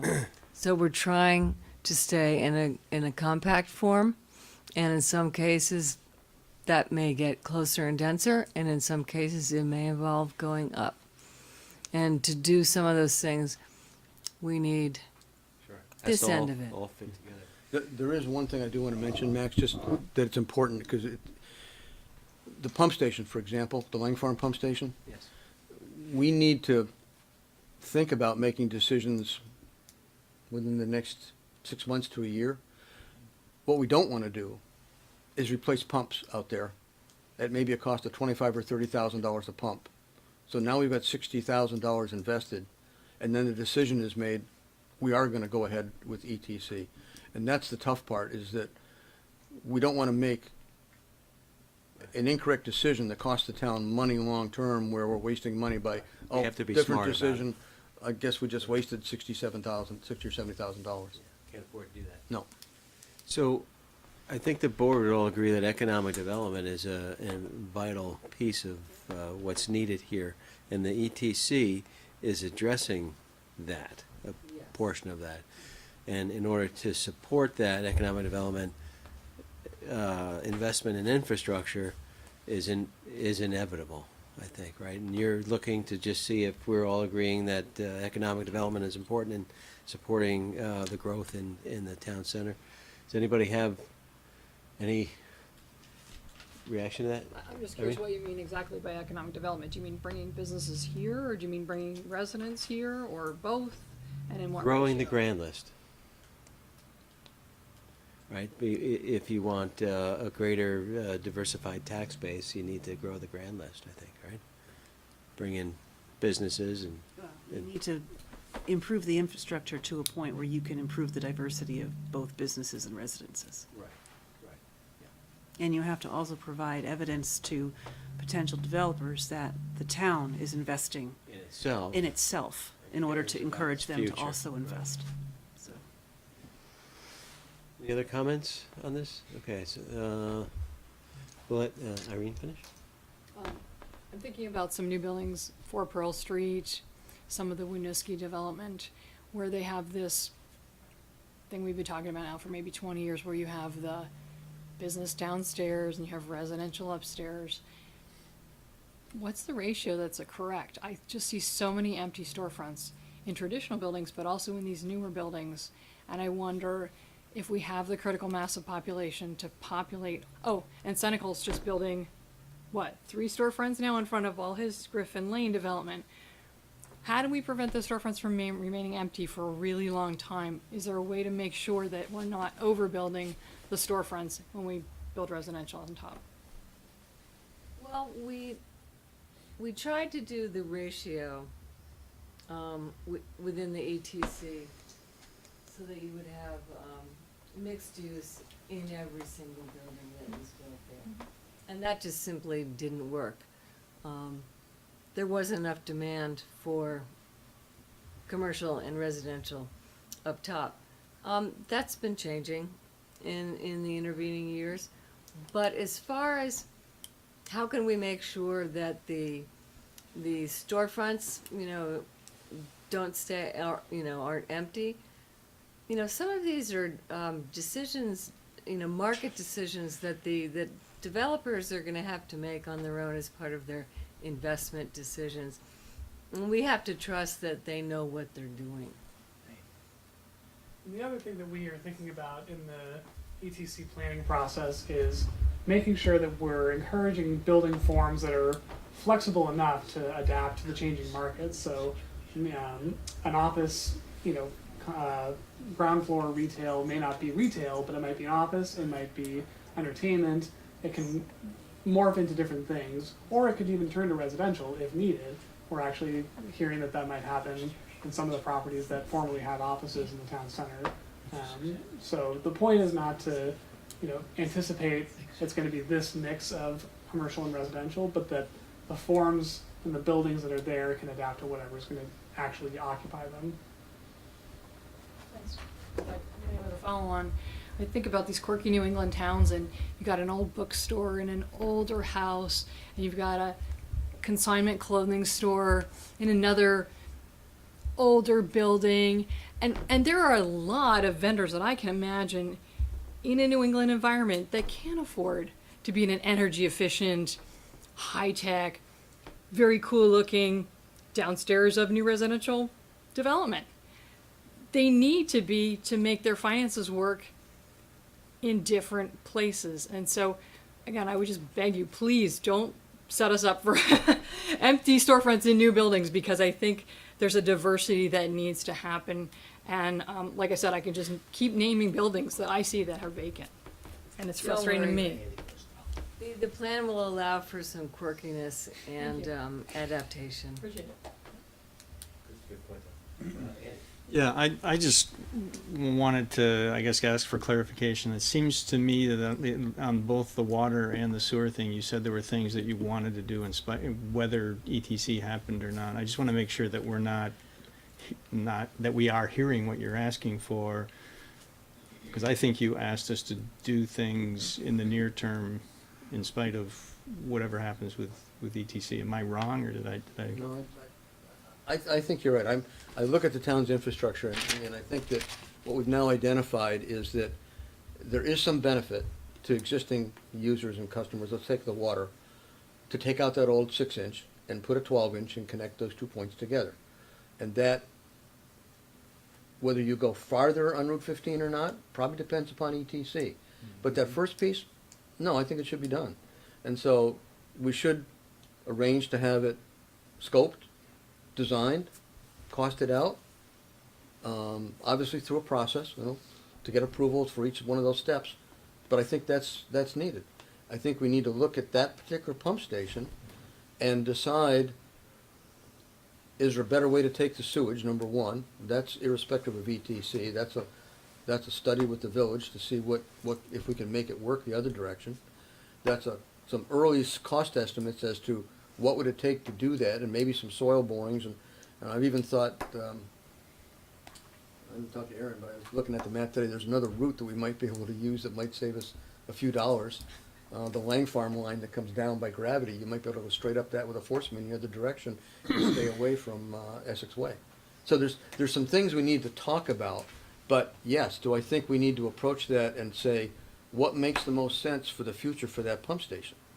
And we should be doing that now, getting some studies out, and that's kind of a follow-up to what we've done. We've learned some things, so let's take what we've learned and take it to another step. And before we reach a point where we come back and say, fund this project, we need answers for you.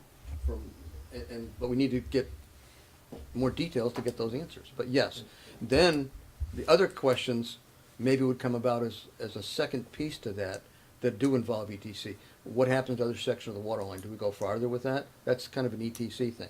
Do we really start to build one of these pump stations? That maybe is an ETC thing. But at least get us to a point where we can give you an answer back to say, hey, the least cost alternative for that pump station is this.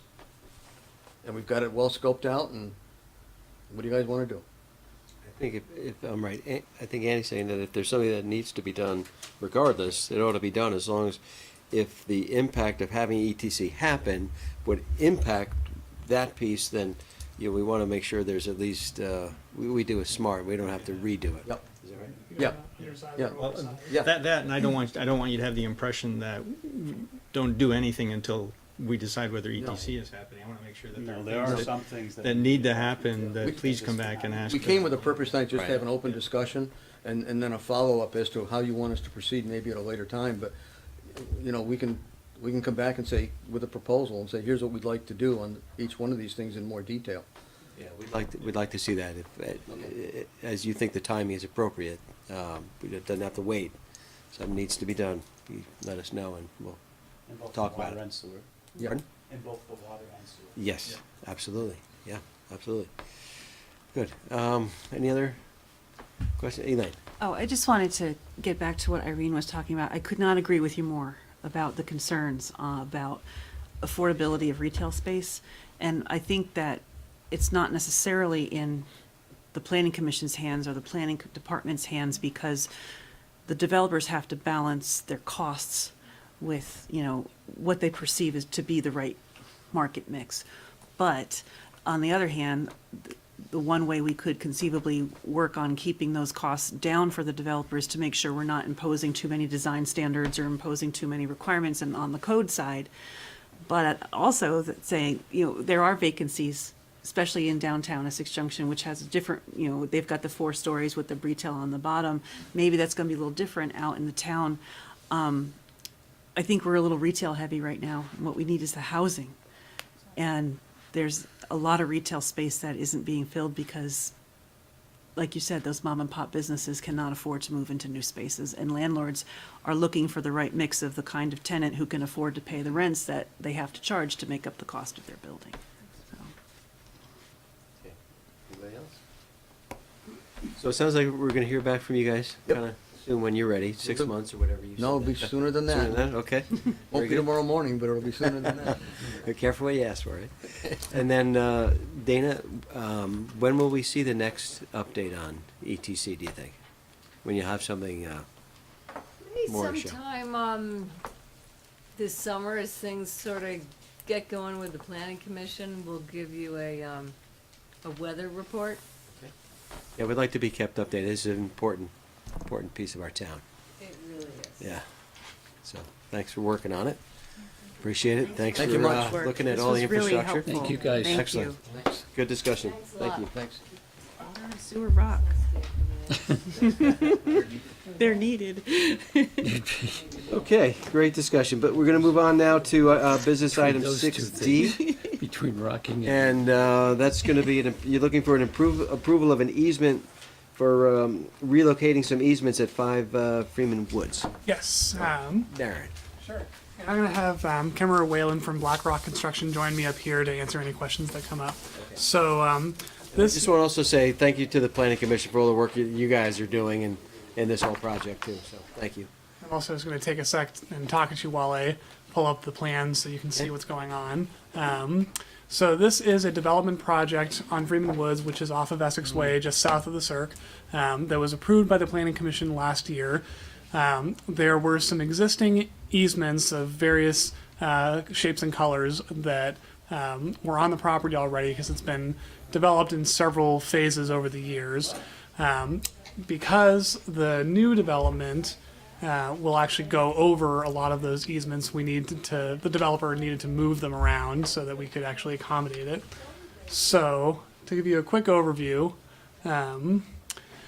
this is Freeman Woods Road. This is an extension that has been built and will be eventually transferred to the town to accommodate, to serve the memory care facility and the assisted living facility and the condos that are here. This square in the middle was part of the 5 Freeman Woods property, this entire development. It is now being transferred to the Inn at Essex in order to allow them to do a 27-unit apartment building here that's market rate units and open to anybody, but geared towards a slightly older demographic to sort of fit into this area. Because they're actually building over the site of several easements, they needed to relocate them. One is a stormwater easement, which there's a big stormwater pond here that serves this entire development and the inn. and it retains stormwater in the peak flow, and there's a whole network of pipes that sort of serve that. Those are being relocated. There is also a sewer main that runs through here. It's 30 feet on the Essex parcel. It was 20 feet on the Black Rock side. That's staying in place, not changing at all, but it overlaps with two other easements. It is a 70-foot wide pedestrian and parking easement that was put in when the town acquired this parcel on the southeast, known as Freeman Woods, and allowed people to actually park and go walk in that public parcel. Because the new parking lot will be built roughly in this area and the building will be right here, obviously we can't let people park there the same way they used to. So instead, the developers have relocated the trail easement to go from the cul-de-sac of Freeman Woods down around the top of the stormwater pond and into the public parcel, Freeman Woods. And they're also offering 6 shared parking spaces, or 6 spaces within the shared parking agreement between the apartment building and the Inn at Essex for the public to use. They're not designated, they're just, anybody can come and use any of them. So that's the gist of what we're putting before you. The reason it needs to come to the select board is that these are easements that are held by the town, so it's technically a conveyance of real estate. The town attorney advised us to get your approval and also post that we are intending to convey these easements or exchange them through the statutory process, which requires a 30-day appeal period.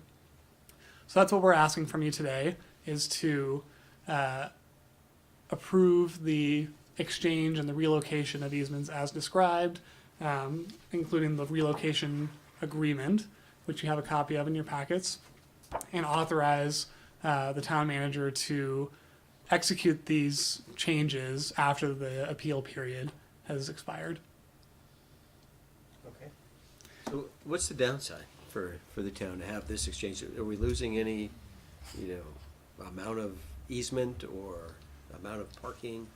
We might be losing a slightly, some area of parking overall, but the benefit is that we don't have to maintain a gravel lot anymore. It's going to be maintained by the developer. It's going to be paved, and it will be much easier to see. They're also putting in signage saying here's how to get to the Freeman Woods parcel. They're actually building a gravel trail here, so they're not just giving us the easement. They're actually building us the infrastructure to access that safely. So I would say overall this is a gain, even if there's maybe a slight loss of space and control by the town. Great. Questions for Darren? We're also gaining the apartment building and 27 new housing units, so depending on how you look at that, that's a plus or minus, but we think it's a plus. This isn't as what the easement. I'm just curious if anybody proposed an affordable apartment among those 7 as it was going through the process. It was not proposed. We did talk about that with developers, and in terms of their project and the scoping, and maybe you can speak to more of this, Ben, or Ken, but it just didn't pan out for them. It's not the market they were looking for. With the existing community, and I'm sort of filling in for Ben, who would normally be here. He was on a late flight. The existing community is all private pay. It's controlled by out-of-state REITs. It's intended to be sort of that mid to higher end market location. It really didn't feel appropriate to try and go after affordable housing density or anything like that. We are doing some other stuff in Essex that'll involve that, but not specifically you guys. So no, it wasn't really considered. The other challenge with it is the economic viability. It's sort of one of those things where 27 unit apartment building, the size and scope with some underbuilding parking, the cost models, and this is where I can speak to it a little better. The cost models don't work out great with a compressed revenue stream. So it's sort of either look at affordable and don't do it, or don't do affordable and bring something to the community. It does create, it is an apartment building, but it is targeted towards seniors, active seniors, but it does sort of fill out the entire campus over there, or the full spectrum, which is what we've been looking at CCRC as a continuing care retirement community, which includes the full spectrum of independent living, assisted living, and ALZ. And a lot of studies show that aging in place is a huge benefit for seniors as we all get older. So if you stay in the same location as you unfortunately progress through those levels, you have a much better quality of life. So that's really what we've been looking at, is the individuals who are likely to occupy this are likely to occupy that assisted living facility, and they likely occupy the Alzheimer's facility, the dementia care facility as well. So while the affordable component is always sort of something we look at, economic viability is a huge driver, and then also just the practical, who's going to be here, who's going to be occupying it, and how does it fit into what we've already done. And another element of our town plan that this does fill out really nicely, as Kim said, is having a diversity of housing types. So you have rental, you have condos that you would own, you've got assisted living and congregate care. So having those options all within one town and in one small area is really advantageous from a housing perspective as well. And being able to fill these units with market rate renters can open up some lower end rental units elsewhere. So it all fits into the bigger picture. It's just not necessarily guaranteeing that right here, right now. In that location. Right, Paula? So can you speak to when and where and how I can look forward to seeing about your next affordable housing project? Because they are few and far between in this town. Correct.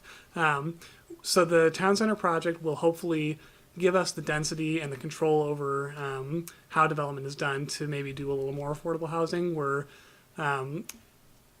batching some of the regulatory changes that we've learned about from the affordable housing audit that the Regional Planning Commission did with the ETC regulations, the new ones that we'll be doing. So some of the common sense things like looking at the density bonuses to make sure that they're actually viable for a developer they would actually want to use, and making sure that the densities are high enough to make the projects feasible from an affordability perspective. We may look at some level of inclusionary zoning or some other requirements, or at least strong incentives for affordable housing.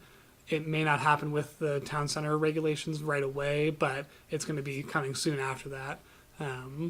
And we're also starting to think about, so we're working on a housing needs assessment to say, okay, how many housing units do we need to provide in order to really fit our needs in town, and where is that going to happen? So there may be other strategies that's not just saying we want designated affordable units in this spot. It might be, let's partner with Champlain Housing Trust, buy up existing units that we can keep at an affordable rate instead of creating new ones. Yeah, page 4 of the document that we were given wouldn't open on my Okay. tablet, but Greg sent it to me and it was able to open. Can you? Is it, I think it's got the build out in it, or the. yeah, the new proposed. Can you? Let me get that out here. Sorry, I should have pulled that up earlier. Let us explain what everything is in there. Yeah, sorry that when it flipped around, it lost the page. Yeah, we're down into the minutes. Don't need to get there yet. Oh, you're in the. Okay, if you go back to the You the start at folder page here. 97. Oh, okay. Tell me where I can see it from here. 60. Yeah.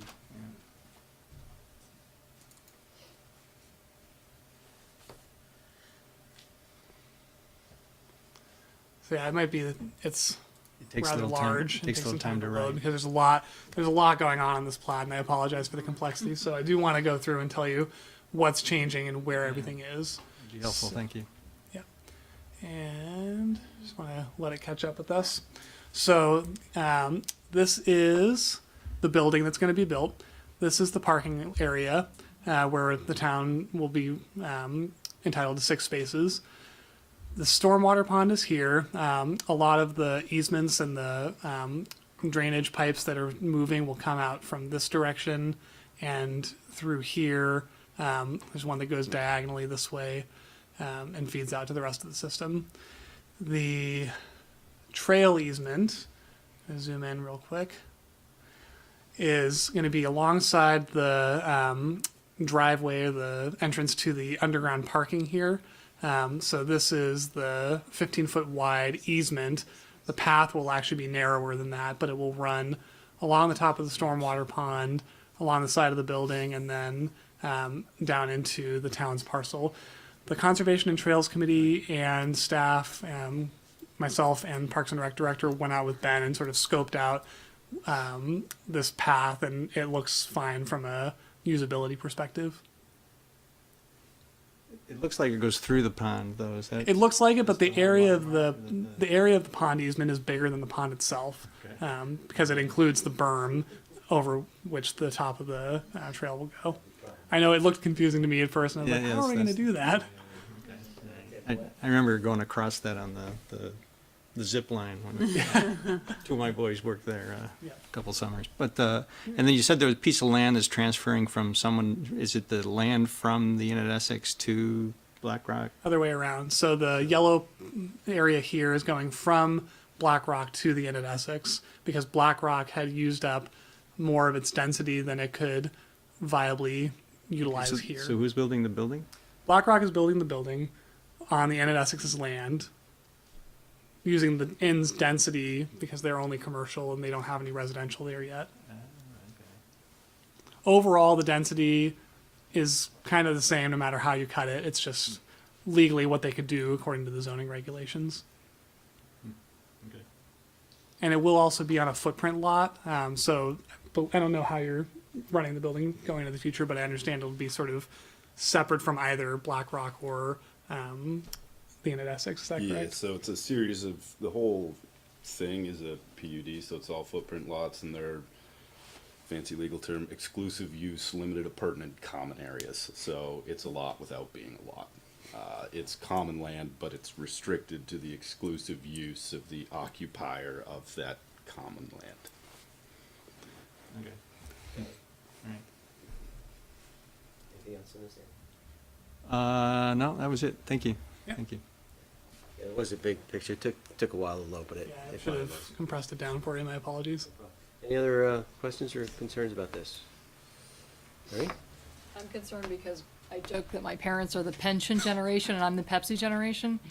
At some point, we're gonna run out of people that can afford high-end housing. So I can't stress enough, we've gotta be looking to supply housing for the rest of us. Thank you.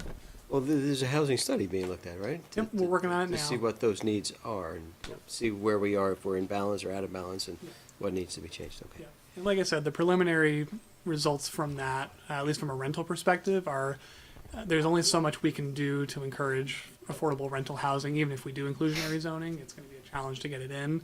The better thing that we don't have control over is to increase incomes and make them more in line with what the housing costs are around here. Hard thing to do, but that's the rental side. We'll take a look at the home ownership side next. Okay. Good. All right. What's the board's pleasure on this transfer easements? Motion? Page 98. And there should be a motion in your memo. Because it makes it really small because the picture, the way the picture is oriented, it changes the whole. I'll do it.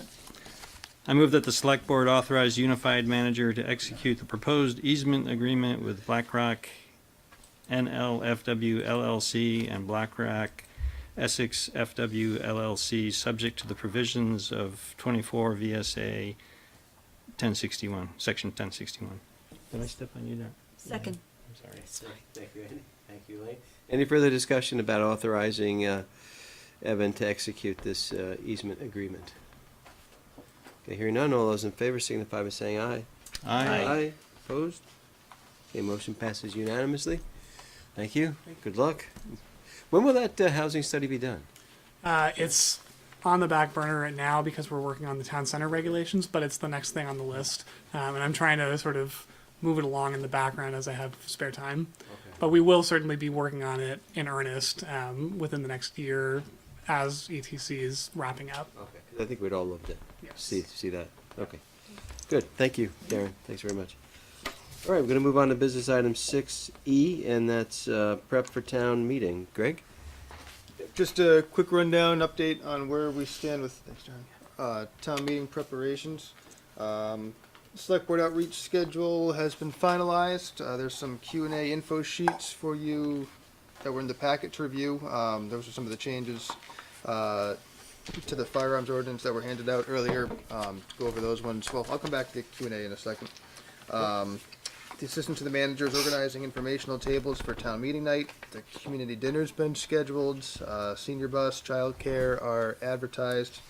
Andy pulled together Venture Cruise 6689 Essex Junction, which is a co-ed arm of scouting that's going to do the flag ceremony. Thank you, Andy. Darby got the select chorus from the Albert D. Lawton Intermediate School that's going to be performing the national anthem. And dinner is set up.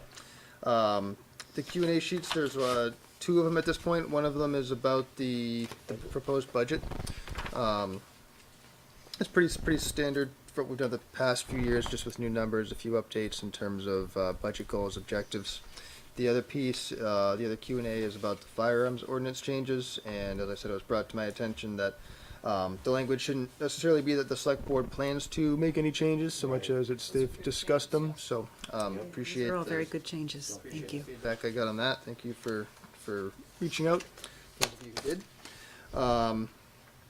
But happy to take any other comments on either of those Q&As. Also working on a Q&A about the governance piece and where that stands. Had hoped to have it for you. I do hope to have it for you for the joint meeting on Wednesday. I'm still chipping away at it. Awesome. If it's going to be a joint. Well, since it is a joint thing, I want the trustees to be able to weigh in on it as well. So that is on its way. It won't be ready, obviously, for the meeting or for the outreach event tomorrow, but you'll have the other two. Okay. Great. Questions? All right. So do you want us to give these to you privately or now if we have tweaks? What's your preference? I guess it's, we'll treat it similar to the minutes. If it's minor grammatical stuff, I can just take them. If it's substantial or substantive, I think it's worth bringing up to the entire board. Do you have a lot of I them, guess or? no, on the firearms, we talked about the police chief, but I think there was a then police chief and then a current police chief, and I thought maybe that's worth just being more careful how we use that phrase, right? Because the former police chief did some stuff in 2015, but then I think we're still referring to his findings in the next paragraph, and I wouldn't want someone to think that was Rick Gary. It wasn't. Which number are you I'm number 2, sorry. But I I think can we're still- say at the select, I'm at the top paragraph on page 2, about halfway through that. At the select board's discretion, the police chief reviewed, I can say the police chief at the time. And Chief Gary is so that he supports and agrees with the Right. Chief LaRose. Understood. Right. Everybody okay with that? And then next paragraph, they also say, reference the police chief, and again, I think that's the former police chief's findings, or the prior police, I don't know. Anything else on firearms? Everybody okay with the firearms one Wait, I then? have one more. The firearms? Yeah, on number 2, please, that first paragraph. This was a meaty thing. I think the Firearms Discharge Ordinance Task Force actually had 19 recommendations. In my book, that's more than several. So maybe multiple recommendations. Thanks. Okay. Anything else on firearms? Andy? Just a question of whether there's any way to get it on one page, so it doesn't just have that, quarter of the second page, one side. I could reduce the font. We've increased them in the past. I know there's been talk about just visibility and make sure they're readable. When you make it 2 columns, you can often save a lot of space. And if you push out your margins, you can probably do it. If So possible. that's how I cheat. Yeah, it also could be that this is the edited version, maybe that's why it's, Good point. but if Good it point. compresses just a little bit and doesn't quite get to a second, I'd hate to see a single page with just a couple lines on it. Agreed. Okay. Anything else? What about the other one, the budget one? All right. Let's see. So I would just suggest at the end of number 3, which is at the top of page 2, You mentioned the Community Justice Center and the Community Outreach Program, but I just wondered if you wanted to put in parentheses what those things are for the average person who might not have encountered them along the way, especially the Outreach Program, which is brand new. Howard Center to me says Burlington, so if we could say a few words in parentheses that tell people what it is. It's a local, on the streets, whatever. Community Justice Center, a restorative, blah, blah, blah. You know, just so people who don't know those terms might have a chance of parsing what we're getting at. Sure. And then at the end of number 6, we talk about the 70-30 rule, which seems to be our new golden standard. If we could have an additional sentence talking about how that ensures, or that aims to ensure that people, no matter where they live, are paying as equal an amount as possible toward consolidated entities or something. Well, I have concerns with that, because the only way to make everybody pay the same is to make it 100% a town funded, because no matter, there is no percentage that makes it equal other than 100 to 0. So I'm a little concerned. I wouldn't say. I mean, I'm okay with saying this. This is the intent is to balance things more, but it certainly does not make them equal unless you're 100%. I agree. I just don't know where people are gonna Yeah. think those numbers came from, so, or what their aim is, so if you could do something that satisfies all of us With the intent, yeah. with the intent. Okay. Any others? Irene? Sorry, in number 8, it talks about 8 weeks of operating expenses, and we always tend to say for use in an emergency, and I didn't know if we could just use that sort of boilerplate language here for the public also, because they'd be like, why would you need 8 weeks of expense, you know? Thanks, that's it. Instead of saying 8 weeks of operating expenses, it's saying that money's there for an emergency, right? If something. That works too. 8 weeks of operating. No, I'm just expenses agreeing in with what you said. emergency. I'm just trying to explain to Mike. Mike, do you have a problem with that? Do you want something different? I'm not sure what's wrong with 8 weeks. Well, it's true, it's 8 weeks, but it's really, if something were to happen and our funds were all cut off, we could only operate for 8 weeks. That's really what that 8 weeks means, Right. right? And I don't know if that's obvious to the folks that says if our funding gets cut, all we can do is 8 weeks of service and then we're done. And I think that's what Irene was trying to say. I'm just that- trying to say in an emergency, like, I don't Yeah. know why people would think 8 weeks, like, so, you know? Because most of us don't expect a disaster, or at least I didn't used to expect a disaster. Until I had a hurricane named after me. Well, isn't it a gap, a recommended general accounting practice target? Would that be a better way to say? As per, gap or general accounting practice? Because that's what defined Sure. these numbers, Whatever. right? There's a standard out You'd there. have to make sure that it actually is a recommendation by somebody like that. I don't know Yes. if it is. I think it. They recommend having a surplus. So it They is a- actually recommend so it is- higher. So it is it is a specific recommendation from. It depends on your, so Sure, we weren't some stating recommend something as a higher. fact that we were. So I would just, I'm not an accountant. guess- Yeah, not either. I Play one don't, sometimes. I don't foresee the question being that in-depth. So in terms of having to go in-depth of every reason why you have a reserve. Okay, anything else on the budget one? Thank you. Looks good. Thank you for getting those together. And we have the first event. I think Andy and Irene have one tomorrow. Tomorrow. So how many copies do you want of stuff? 50?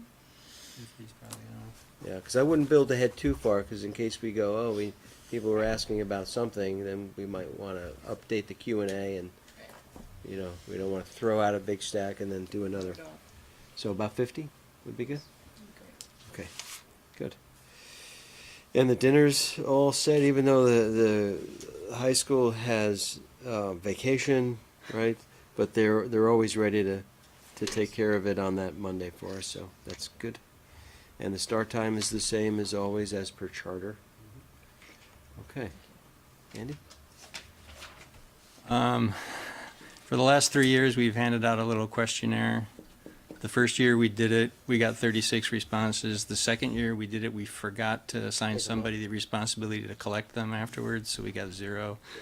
Last year, we got 1 response, so I'm wondering, I guess bringing it up, because, right, do we want to do it again, or do we want to abandon that for now? I don't know. It was a pretty simple questionnaire of, what did you like about town meeting? What did we do well, what did we do poorly? I would love to hear back from people.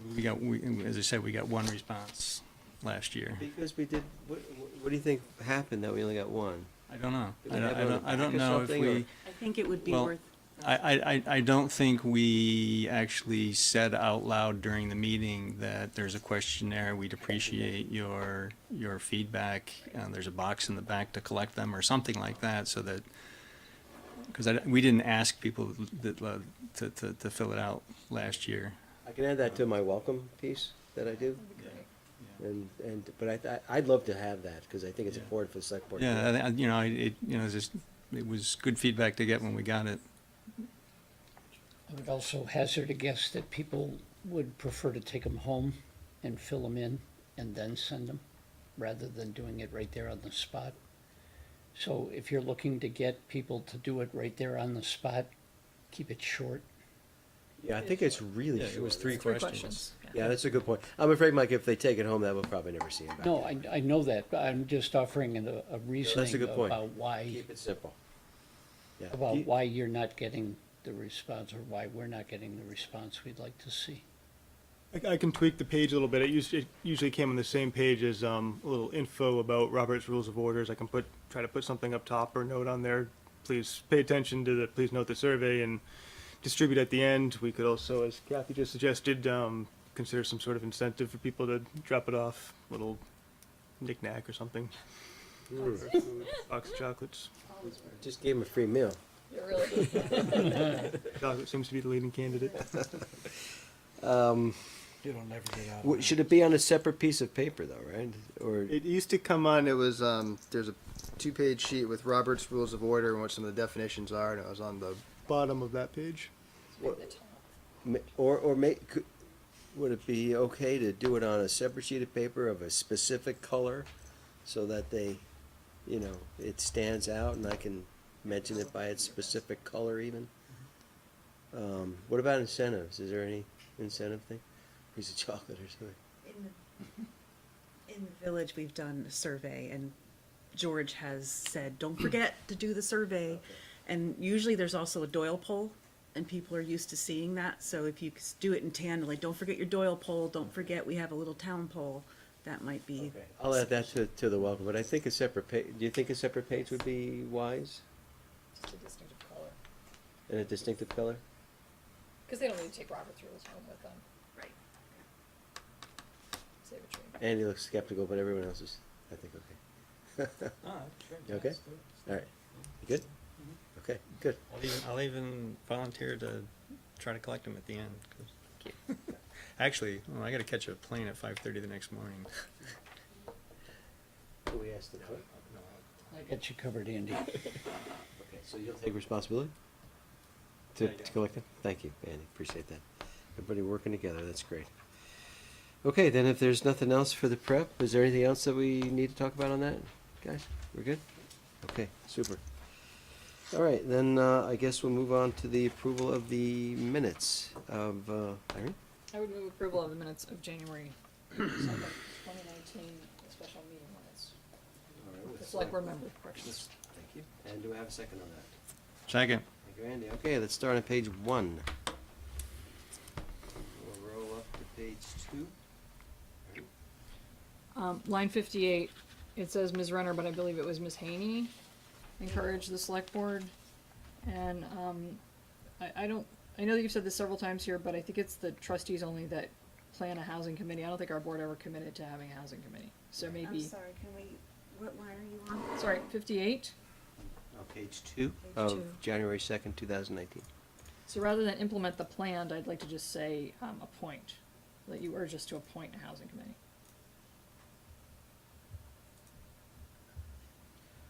I'm sorry, I'm stuck on could have sworn both boards agreed to pursue that at a given time that was best for staff capacity. So, I don't think we committed to it. I think we were interested in learning about what that would be, and we were waiting for the feedback from CCRPC, I think. That's how I recall it anyway. yeah, I would request if staff could track down exactly what both boards decided on that. I'm positive the trustees agreed to form a committee, and I thought the select board had agreed as well, but if we could identify where that stands, that would be useful information anyway. And honestly, I'm not sure if that was me that said that. Irene, if you remember that correctly, or if you saw the video and it was me, then yes, let's please make the change. It stuck with me because it was the second time I heard you say something to that effect, and both times I've kind of recoiled that I've heard that said at trustee meetings, but not said here, that we do not yet plan to implement a housing committee. But it's But- fine for you to encourage us to appoint one.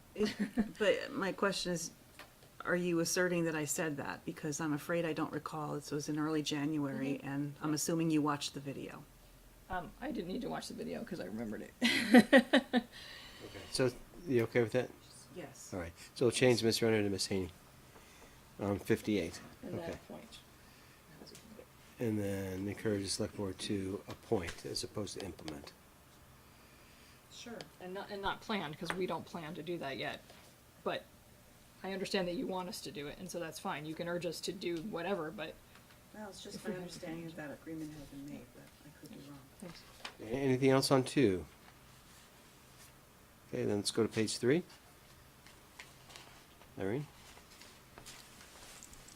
Line 96, please. I'd just like to insert the word town, and I believe this is what Mr. Watts said, that the first transfer of town money to the Essex Junction Library appeared in 1914. Yes. Thanks. Is that right, Andy?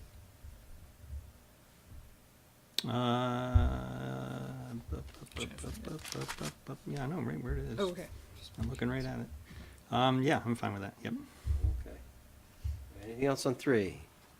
Irene? Just workers' comp, not workman's comp. On both What- instances. what line? 126, 128. Okay. Got that? Everybody okay? Okay, then page 4. Page 5. Irene? On 199, please, it says storm salaries. I presume it's storm water salaries? At the Yeah. end of the line? Yeah. Okay. Sure. Anything else on 5? Page 6. Irene? So this is a sheet that I hand out separately because I just thought it would be cleaner if you could actually see my proposed change on 263 and 264.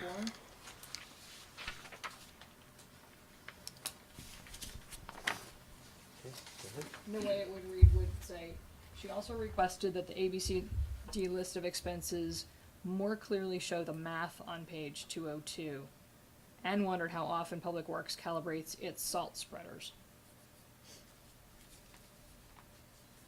It's fine with me. Everybody okay with that? Yep. All right. Irene? And then on line 277 at the bottom, it would now say, Ms. Renner wondered if this could be an opportunity to purchase equipment together, noting the percentage owned by each municipality in the same way personnel have been when they were shared between departments. Everybody okay with that? Okay. Yep. Page 7. Page 8. Okay, all those in favor of the January 2nd, 2019 Select Board minutes with corrections signify by saying aye. Aye. Opposed? Okay. Motion passes unanimously. All right. I would move approval of the Select Board special meeting minutes of Monday, January 7th, 2019 with Select Board modifications. Thank you. Do I have a second on that? Second. Randy, okay. Page 1. Irene? Line 47 at the bottom, is this a CWD water line? I can't imagine anything else that those letters would The stand Mont for. 15, CWD borderline? Yeah. Third Probably, word on yeah. 47, does that make sense? Yeah. Okay. Okay, good. Page 2. Page 3. Irene? On line 130, I think it was a $15,000, not a $1,500 annual contribution to the conservation fund. It's 15,000. Okay, Yep. thank you. Correct. Cool. Okay, page 4. Okay, all those in favor of the January 7th, 2019 Select Board minutes with corrections signify by saying aye. Aye. Opposed? Okay, motion passes unanimously. Thank you. Irene? I would move approval of the January 23rd Select Board minutes for the year 2019 with Select Board member corrections. Second, Thank you, Mike and Irene. Okay, we're on page 1. Page 2. Irene? Line 88, we're missing the motion passed 5-0. At least I think everybody approved it. And That's, oh, yeah, you're right. It is missing. Yeah, I think that was unanimous. And I want to shout out to Kathy. These are really nice not to have these motions in all caps anymore. It's so much easier to read. And that's actually a shout out to, Thank you. Waited a long time for that. So you have that on 88 then, the motion? Okay, or the vote? All right, page 3. Irene? Line 114, same change. Okay. And that was unanimous as well, I believe, right? Yes, it was. Okay, page 4. Page 5. Page 6. Irene? Another shout out to Kathy for coping with all these amazing changes to the minutes. And there was just one extra word on line 244. The word TO does not belong in that change. So if that could come out, it'll be correct. It Oh, says change to the, to and. the first or in one? Quotes, yeah. Okay. thanks. Okay. Page 7. And lastly, page 8. Okay, all those in favor of the January 23rd, 2019 Select Board minutes with corrections signify by saying aye. Aye. Opposed? Okay, motion passes unanimously. Do I have a motion to approve consent agendas? Aye, Irene. Second. Okay, thank you, Elaine and Irene. So, yeah, any comments? Andy? Thank you for the letter of support for the soft governance pilot proposal. Appreciate that. Come very timely too, really. Yeah, it's good. Okay. Irene? I'm really happy we don't have to require business owners to leave their places of business to come in, unless there's a problem. And the staff time to track him down. And the staff time to track them down. Exactly. And it's an incentive, right? If there's zero issues, then that's a good, we don't see them. But since we say that we take it seriously, I think even if there's one incident that gets reported, I think they ought to be coming in. Does that agreed? Okay. All right, anything else? All right, all those in favor of the consent item signify by saying aye. Aye. Opposed? Okay, motion passes unanimously, and we're on to the reading file. I would like to make a comment about 8C, and that's the winter operations update. And December and January have been very challenging for our public works crews, and they're out there doing a bang-up job in the lousiest of weather, keeping our streets and sidewalks as safe as they can. So I wanted to give a shout out to them for the hard work that they do in those very challenging times. So, Thank you, I'll relay that. thank you. Anything else in the reading file you want to bring up? Okay, I think I saw Elena come to you, Irene. Elaine? Not items that are in the reading file, but for select board comments, Sure. I just have two things I wanted to share with the board. First is that, Channel 17, along with the other, public access stations in the state under the Vermont Action Network, are happy to hear that the Public Service Department has requested a hearing and a workshop on additional or alternate revenue streams for public access television. So that's an ongoing conversation because revenue streams are changing significantly and lawsuits are going all over the place. And so we need to start talking about new ways to fund. So I'll keep you posted as that occurs. And the other thing I wanted to bring up relates to Irene's comments earlier about affordable housing, and Darren had replied that some of the solutions that are offered are to work with Champlain Housing Trust to rehabilitate existing units.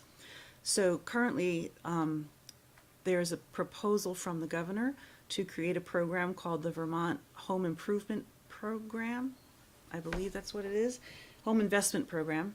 And it's a $1 million proposal to provide grants to private landlords to improve their units for public use. And the purpose is to take properties that are offline right now that are just not in good shape and are not being rented, improve them and bring them on as housing stock in an affordable way. And so if anyone is interested in seeing that proposal succeed, I suggest that they contact their local legislators to encourage them to vote yes when that bill comes forward. It does not have a bill for number yet. But 87% of code violations in Vermont happen in privately owned apartments in the state. And there's lots of funding going to publicly owned stuff, but the overwhelming majority of violations are happening in privately owned. So this is the first program of its kind to try to address privately held property and bring it online and make more housing available. Sounds like it's worth a shot. It's worth a shot. Okay, anything else in the reading file? Irene?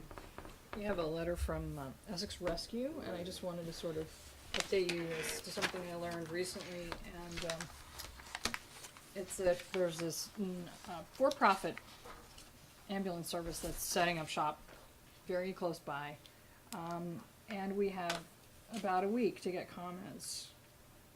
And if we'd like to say anything to them, the threat to Essex Rescue, I'm told, is that their volunteers may be pulled away to work for a business like this. And it's a tough issue because we always want new businesses to come here. But also we want to support the existing businesses who have been there for us in our hours of need. So They're advertising for EMTs, but really it's like a senior bus well, that's in terms of service. That's what's so interesting to me, so I'm not so sure that we're getting the whole truth. But Right. if anybody could get us more information from Will or otherwise, I'd appreciate it. I met with them this morning. With Will. Great. With Will this morning. Super. It's they're seeking a certificate to be an ambulance service. Their current model is to do intra-facility transport. So if you are going from a hospital to a therapy place, they transport you and they charge a fee to do this. Originally, they are also looking to do 911 transport. They do see it as a concern to them, but they are also a for-profit model as well. We are one of their largest clients. And so, yes, they are concerned and they have to keep their eye on it, but his main concern is the marketplace not being large enough to keep adding new providers. The other one being, they run on about, I think they have 3 paid and full-time employees, he being one of them. Everybody else is volunteers and Essex Rescue. And so he wants to keep his eye on it. He wants to be supportive of, they don't do those types of transports. So right now, if that's what they're doing, that's interesting and good. But as they move into 911, we have a volunteer model with our fire departments. He keeps the costs low by doing that. And then most of what happens with some of his people is eventually they get certifications and they look to get on as full-time EMTs or paramedics, whether that be at South Burlington or at other departments. So I said we were a happy client, and so we'd like to continue that relationship as it benefits both our community and his organization for him to be stable. But that was today's meeting. So nice timing on. So my question would be, are there some comments that Essex Rescue would like made by the public?